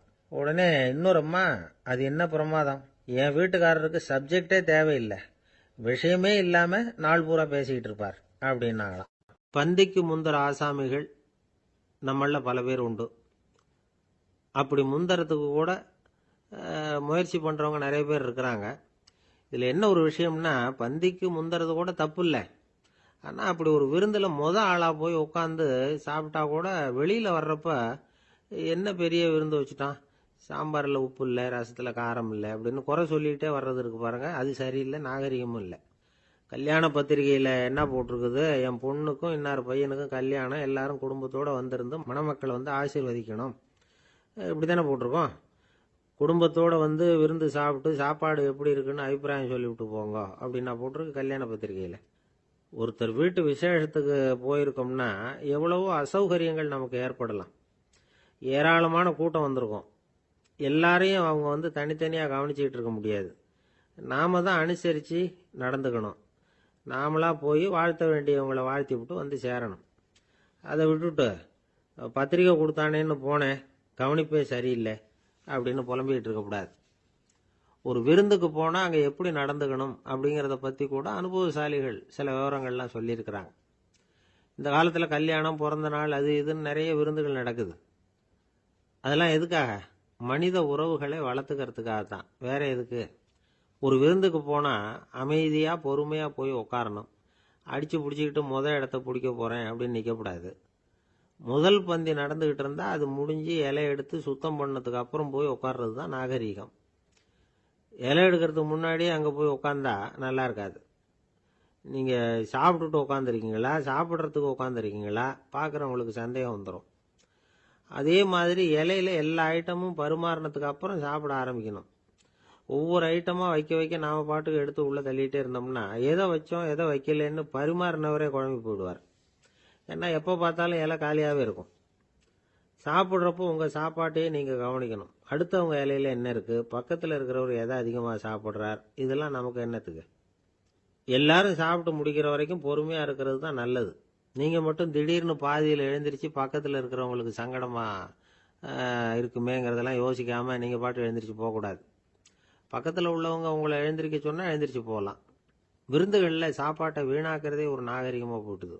இந்த காலத்தில் சாப்பாட்டுக்கே கஷ்டப்பட்டுக்கிட்டு பல பேர் இந்த உலகத்தில் இருக்கிறப்போ சாப்பாட்டை வீணாக்கிறது எவ்வளோ பெரிய மோசங்கிறத நினச்சி பார்க்கணும். வேணுங்கிற அளவுக்கு கேட்டு வாங்கி சாப்பிட்றது தான் முறை. விருந்தில் இந்த பஃபே அப்படின்னு சொல்லி ஒரு முறை சொல்கிறாங்கல்ல, அதாவது உணவு வகைகளையெல்லாம் பொதுவாக ஒரு இடத்துல வச்சுடுறது, நமக்கு தேவையானதை நாமே எடுத்து ஒரு தட்டில் போட்டுக்கிட்டு சாப்பிட வேண்டியது. இதில் கூட சில பேர் தேவைக்கு அதிகமாக எடுத்து போட்டுக்கிட்டு வீணாக்குறாங்க. சில சமயம் கடைசியாக சாப்பிட போகிறவங்களுக்கு எல்லா ஐட்டமும் கிடைக்காம போகலாம். அதை போய் பெருசு பண்ணிகிட்டு இருக்கக்கூடாது. என்ன சார், இந்த அளவுக்கு கூடவா நாகரிகம் தெரியாமல் இருக்கிறோம், இதை போய் பெருசாக சொல்ல வந்துட்டீங்களே அப்படின்னு நினைக்கலாம். ஒருத்தர் 2 பேருக்கு இந்த விவரம் தேவைப்படலாம். அவங்க காதலையும் இது விழட்டுமேங்கிறதுக்காக தான் இது. ஒரு பெரிய கல்யாண விருந்து நடந்துக்கிட்டு இருந்தது. விருந்து மண்டபத்து வாசலில் ஒருத்தர் நின்றுக்கிட்டு வர்றவங்களையெல்லாம் ரொம்ப மரியாதையாக வணங்கி உள்ளே அனுப்பி வச்சுக்கிட்டு இருந்தார். எப்படி தெரியுமா? வர்றவங்க கையெல்லாம் பிடிச்சி முத்தம் கொடுத்து அதுக்கப்புறம் உள்ளே அனுப்பி வச்சுக்கிட்டு இருந்தாராம். கூட்டம்லாம் முடிஞ்சதுக்கப்புறம் அவர்கிட்ட போய் கேட்டிருக்கிறாங்க, சார் நானும் எவ்வளவோ விருந்துகளுக்கு போயிருக்கிறேன், இருந்தாலும் இவ்வளவு மரியாதையாக வர்றவங்க கைக்கெல்லாம் முத்தம் கொடுத்து வரவேற்கிறத இங்கே தான் பார்க்குறேன் அப்படின்னு சொன்னாங்க. அதுக்கு அவர் சொன்னார், அட போங்க சார், நான் முத்தம் கொடுக்கல, முந்தின பந்திக்கு வந்து சாப்பிட்டவங்களே அடுத்த பந்திக்கும் வர்றாங்களான்னு மோந்து பார்த்து அனுப்பி வச்சுக்கிட்டு இருந்தேன் அப்படின்னார். இயேசுநாதர்கிட்ட ஒருத்தர் வந்து கேட்டாராம், இயேசுவே என்னை எவ்வளவு நேசிக்கிறீர்கள் அப்படின்னு. அவர் தன்னுடைய இரு கைகளையும் அகல விரித்து இவ்வளவு என்று சொல்லி சிலுவையில் உயிர் நீத்தார் அப்படின்னு சொல்லுவாங்க. அதாவது அந்த நேசிப்புக்கு எல்லை கிடையாது, அதே போல மன்னிப்புக்கும் எல்லை கிடையாது. இது இயேசுநாதர் சொல்லி கொடுத்த ஒரு பாடம். இயேசுனுடைய சீடர்கள்ல ஒருத்தன் பீட்டர், அவன் ஒரு நாள் இயேசுநாதர்கிட்ட கேட்டிருக்கான், இயேசுவே நான் வந்து என்னுடைய தம்பி கிட்ட அடிக்கடி சண்டை போட்டுக்கிட்டு இருக்கிறேன், என்னுடைய சகோதரன் கூட, அவனை நான் எத்தனை தடவை மன்னிக்கிறது? ஏற்கனவே 7 தடவை அவனை மன்னிச்சுட்டேன் அப்படின்னு சொல்லியிருக்கிறான். அப்போ இயேசு சொன்னாராம், மன்னிக்கிறதுக்கு எத்தனை தடவைங்கிற கணக்கெல்லாம் கிடையாது, எத்தனை தடவை உன்னுடைய சகோதரன் உன்னை கோபப்படுத்துகிறானோ அத்தனை தடவை நீ மன்னிக்கிறதுக்கும் தயாரா இருக்கணும், அதுதான் அப்படின்னு சொன்னாராம். அப்போ இவனுக்கு ஒன்றும் புரியல, இது என்ன அவன் தப்பு பண்ணிக்கிட்டே இருப்பான், நாம மன்னிச்சுக்கிட்டே இருக்கிறதா அப்படிங்கிறது மாதிரி குழப்பமா இருந்திருக்கிறான். அப்போ இயேசுநாதர் தன்னுடைய சீடன் பீட்டர்கிட்ட ஒரு கதை சொன்னாராம். அந்த கதை இன்றைக்கு நாம வந்து எல்லாரும் சிந்தித்து பார்க்க வேண்டிய ஒரு கதை. அதாவது மன்னிப்பை விரும்புகிறவர்கள் மன்னிக்கவும் தயாராக இருக்க வேண்டும் அப்படிங்கிறது தான் அந்த கதையினுடைய தத்துவம். அந்த இயேசுநாதர் சொன்ன கதை என்னன்னா, ஒரு மன்னர் இருந்தார். அவர் ஒரு நாள் அரண்மனையில் உட்காந்து கணக்கு வழக்குகள்லாம் பார்த்துக்கிட்டு இருந்தார். நம்ம அரண்மனையிலிருந்து யார் யார் அரசாங்க கடன் வாங்கியிருக்கிறாங்க, யார் யார் திருப்பி செலுத்தி இருக்கிறாங்க அப்படிங்கிற விவரத்தையெல்லாம் பார்த்துக்கிட்டு இருந்தார். அப்போதான் புரிஞ்சுது, அந்த அரண்மனையில் வேலை செய்கிற ஒருத்தனே அரசாங்க கடன் ஒரு வாங்கியிருக்கிறான். எவ்வளவு? 10,000 பொற்காசுகள் வாங்கியிருக்கான் கடன். இந்த 10,000 பொற்காசுகளை திருப்பி செலுத்தலை அரசாங்கத்துக்கு. இது மன்னர் கவனத்துக்கு வந்தது. உடனே நம்ம அரண்மனையில் இருக்கிறவனே அரசு கடன் வாங்கி திருப்பி செலுத்தாம இருக்கான், அவனை கூப்பிட்டு வாங்கன்னு சொல்லி கூப்பிட்டுட்டு வந்தாங்களாம். விசாரிச்சிருக்கிறாங்க, என்னப்பா நீ எவ்வளவு ஒன்று? ஆமாங்க 10,000 பொற்காசுகள் வாங்கியிருக்கிறேன், இன்னும் திருப்பி கட்டலைன்றான். உடனே அவர் மன்னர் சொல்லியிருக்கிறாரு, நம்ம சட்டத்திட்டப்படி நீ உடனே பணத்தை திருப்பி கட்டிடு, அப்படி உன்னால கட்ட முடியலன்னா உன்னுடைய வீடு வாசல் சொத்து சுகம் எல்லாத்தையும் வித்து அந்த பணத்தை அரசு கருவூலத்தில் சேர்த்துக்கிறதுக்கு நானே ஏற்பாடு பண்ணிடுறேன் அப்படின்னு அந்த மன்னர் சொன்னாராம். இவன் அப்படியே அதிர்ச்சி ஆயிட்டான், அப்படியே பொத்துன்னு காலில் விழுந்தானா, மன்னா என்னை மன்னிச்சுங்க, என்னால் முடியல, எனக்கு மன்னிப்பு கொடுங்க அப்படின்னு இருக்கான். உடனே அவர் எழுந்திருச்சு, சரி நீ மன்னிப்பு கேட்டுவிட்ட, அதனால உன்னை மன்னிக்கிறேன், நீ பணம் கட்ட வேண்டாம் அப்படின்னு சொல்லி அந்த மன்னர் அவனை விட்டுட்டாராம். பணத்தையும் தள்ளுபடி பண்ணிட்டார், நீ திருப்பி கட்ட வேண்டான்னு. இவனுக்கு ரொம்ப மகிழ்ச்சி, அதனால ரொம்ப உல்லாசமா வந்துட்டு இருக்கிறான். தெருவில் வந்துகிட்டு இருக்கிறப்ப இவங்கிட்ட கடன் வாங்கின ஒருத்தன் எதுக்கு வந்துகிட்டு இருக்கான். அவன் இவங்கிட்ட ஒரு 100 பொற்காசுகள் கடன் வாங்கியிருக்கான். அவன் வந்தான், இவன் போய் அவன் சாட்டையை பிடிச்சிக்கிட்டான், நீ எப்படா என் கடனை திருப்பி கொடுக்க போறேன்னு. அவன் இப்போ முடியல, கொஞ்சம் பொறுத்துக்கா, அப்புறம் தாரேன் இருக்கான். அதெல்லாம் முடியாது, நீ கொடுத்துதான் ஆகணும் அப்படின்னு இவன் புடிவமா சொல்றான். இப்ப நிலைமையை பாருங்க, இவன் ஏற்கனவே இவன் 10,000 பொற்காசுகள் அரசாங்கத்துல கடன் வாங்கினா அதுக்கு மன்னிச்சு விட்டுட்டார் இவனை. ஆனா இவன் இன்னொருத்தனை மன்னிக்கிறதுக்கு தயாரா இல்ல. இவங்கிட்ட கடன் வாங்கின இன்னொருத்தன் 10 பொற்காசுகள், அவனை மன்னிக்க தயாரா இல்ல. அவனை கொண்டு போய் நீதிமன்றத்துல கொண்டு போய் நிறுத்தி தண்டனை வாங்கி கொடுத்துட்டான். நீதிபதி என்ன சொன்னாரு, அந்த இவன் வாங்கின பொற்காசுகளை திருப்பி கட்டுற வரைக்கும் ஜெயிலில் இருக்கணுங்கிறது தீர்ப்பு. ஆனா உடனே அரசர் காதுல வந்து விழுந்தது. சொல்லிட்டாங்க, உங்ககிட்ட மன்னிப்பு வாங்கிட்டு போனானே ஒருத்தன், அவன் இன்னொருத்தனை மன்னிக்கிறதுக்கு தயாரா இல்லை, அவனை கொண்டு போய் ஜெயிலில் அடைச்சுட்டான் அப்படின்னு. உடனே மன்னர் பார்த்தார், இவனை மறுபடியும் கூப்பிட்டு வர சொன்னார். தபாரப்பா, நான் உன்னை மன்னிச்சு விட்டேன், ஆனா நீ இன்னொருத்தனை மன்னிக்கிறதுக்கு தயாரா இல்லை, அதனால என்னுடைய தீர்ப்பையும் மாத்துறேன், நீயும் அரசு கடன் தீர்ற வரைக்கும் ஜெயிலில் தான் இருக்கணும் அப்படின்னு சொல்லி ஜெயிலுக்கு அனுப்பிச்சுட்டாராம். இப்படி ஒரு கதையை இயேசுநாதர் தன்னுடைய சீடருக்கு சொன்னதாக ஒரு வரலாறு. அது என்ன, அதுல இருந்து நாம புரிந்து கொள்ள வேண்டியதுன்னா, நாம மன்னிக்கப்படணும்னு நாம விரும்புறோம்னா நாம இன்னொருத்தரை மன்னிக்கிறதுக்கு தயாரா இருக்கணும். அதனால நாம இன்னொருத்தரை யாரையும் மன்னிக்க மாட்டோம், ஆனா என்ன இன்னொருத்தர் மன்னிக்கணும் அப்படிங்கறது மாதிரி செய்யக்கூடாதுன்னு சொல்லுவாங்க. அது மாதிரி நாம இப்போ இது தப்பா புரிஞ்சுக்கிறவங்களும் இருக்கிறாங்க. பாவம் மன்னிப்புங்கிறதுலாம் எதுக்குன்னா, அதாவது மறுபடியும் பாவம் செய்யாம இருக்கிறதுக்காக தான். அதான் மன்னிக்கிறாரே அப்படிங்கிறதுக்காக மறுபடியும் பாவம் பண்ணிட்டு இருக்கிறது இல்லை. அதான் ஒருத்தர் கேட்டாராம், பாவத்திலிருந்து மன்னிப்பு கிடைக்கணும்னா நீ என்ன செய்யணும் அப்படின்னு கேட்டிருக்காரு. அதுக்கு அவன் சொல்லியிருக்கிறான், நான் முதல்ல பாவம் செய்யணும், அப்போதானே மன்னிப்பு கிடைக்கும் அப்படின்னு நானா. இப்படிப்பட்டவர்கள் தான் இன்னைக்கு உலகத்தில் அதிகமாக இருக்கிறாங்க. அதனால் இந்த மன்னிப்பின் மகத்துவங்கிறது இயேசுநாதர்கிட்டேருந்து தான் நாம் புரிஞ்சுக்கணும். அந்த இயேசு சொன்ன அந்த மன்னிக்கிற மனோபாவம் இருந்தால் இன்னைக்கு உலகம் பூராவும் அமைதி பூங்காவாக இருக்கும். அதில் ஒன்றும் ஆச்சரியமே இல்லை, அதில் ஒன்றும் சந்தேகமும் இல்லை. அதனால் மன்னிக்கிற மனோபாவத்தை நாம் எல்லாரும் நமக்குள்ளே வளர்த்து கொள்ள வேண்டும். அப்படிங்கிறது தான் நாம் இன்றைக்கு எல்லோரும் சிந்தித்து பார்க்க வேண்டிய ஒரு செய்தி. ஒரு மனுஷனுக்கு 3 விதத்தில் கர்வம் உண்டாகிறதுக்கு வாய்ப்பு உண்டு. பணம், பதவி, புகழ். பணம் அதிகமாக வந்தால் கர்வம் வரலாம், பதவி பெருசாக வந்துட்டுதுன்னா கர்வம் வரலாம், புகழ் அதிகமாக போனாலும் கர்வம் வரலாம். இந்த 3 வகையான கர்வத்துக்கும் இடம் கொடுக்காம இருக்கிறாங்க பாருங்க, அவங்க தான் சிறந்த மனிதர்கள். ஒரு பெரிய பொறுப்பில் இருக்கிறவங்களுக்கு கர்வம் வந்துடக்கூடாது. அப்படி வந்துட்டுதுன்னா அது எல்லாருக்கும் இடைஞ்சல். ஒரு ராஜா இருந்தார்.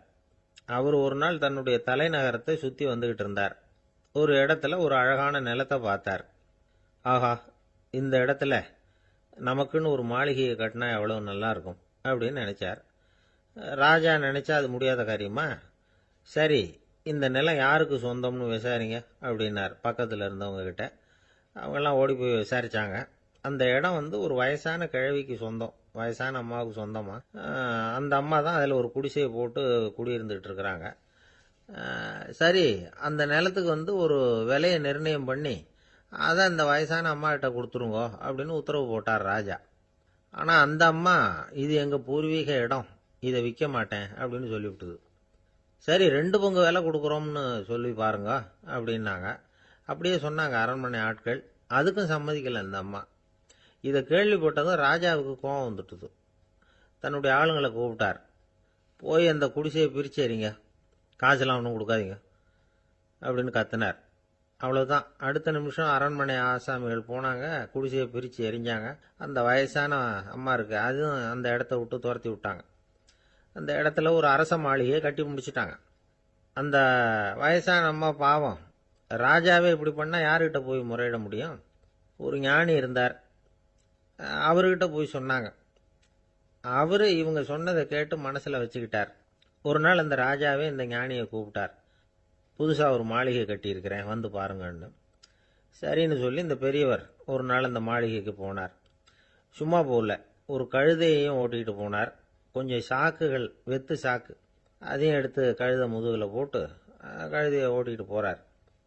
ராஜா பார்த்தார். அவருக்கு இது ஆச்சரியமாக இருந்தது. என்ன இது, மாளிகைக்கு வந்துட்டு போங்கன்னு கூப்பிட்டா கழுதை சாக்கு இதெல்லாம் கொண்டு வராரே, ஒன்றும் புரியலையேன்னு நினைச்சார். எதுக்காக இதெல்லாம்னு கேட்டார்.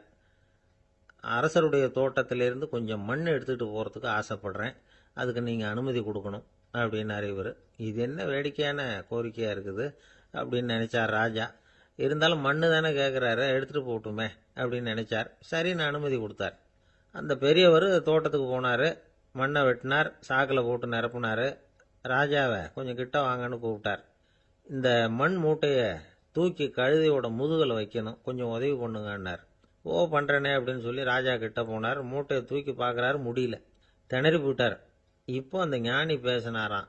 அரசே, இந்த ஒரு சாக்கு மண்ணையே உங்களால் தூக்க முடியல, அந்த கிழவிகிட்ட இருந்து அந்த அக்கிரமமாக அபகரித்த இந்த தோட்டம் பூராவையும் சுமக்கணும்னு ஆசைப்படுறீங்களே, அது உங்களால் முடியுமா அப்படின்னு கேட்டாராம். ராஜா யோசனை பண்ண ஆரம்பித்தார். தன்னுடைய செயலுக்காக வருத்தப்பட்டாராம். அந்த வயசான அம்மாவை உடனடியாக வரவழைச்சார். தாயே, தப்பு பண்ணிட்டேன், என்னை மன்னிச்சுக்குங்க, இன்னையிலேருந்து இந்த மாளிகையும் தோட்டமும் உங்களுக்கு தான் சொந்தம் அப்படின்னு சொல்லிவிட்டாராம். போகிறப்ப இந்த உலகத்திலேருந்து என்னத்தை எடுத்துகிட்டு போக போகிறோம்,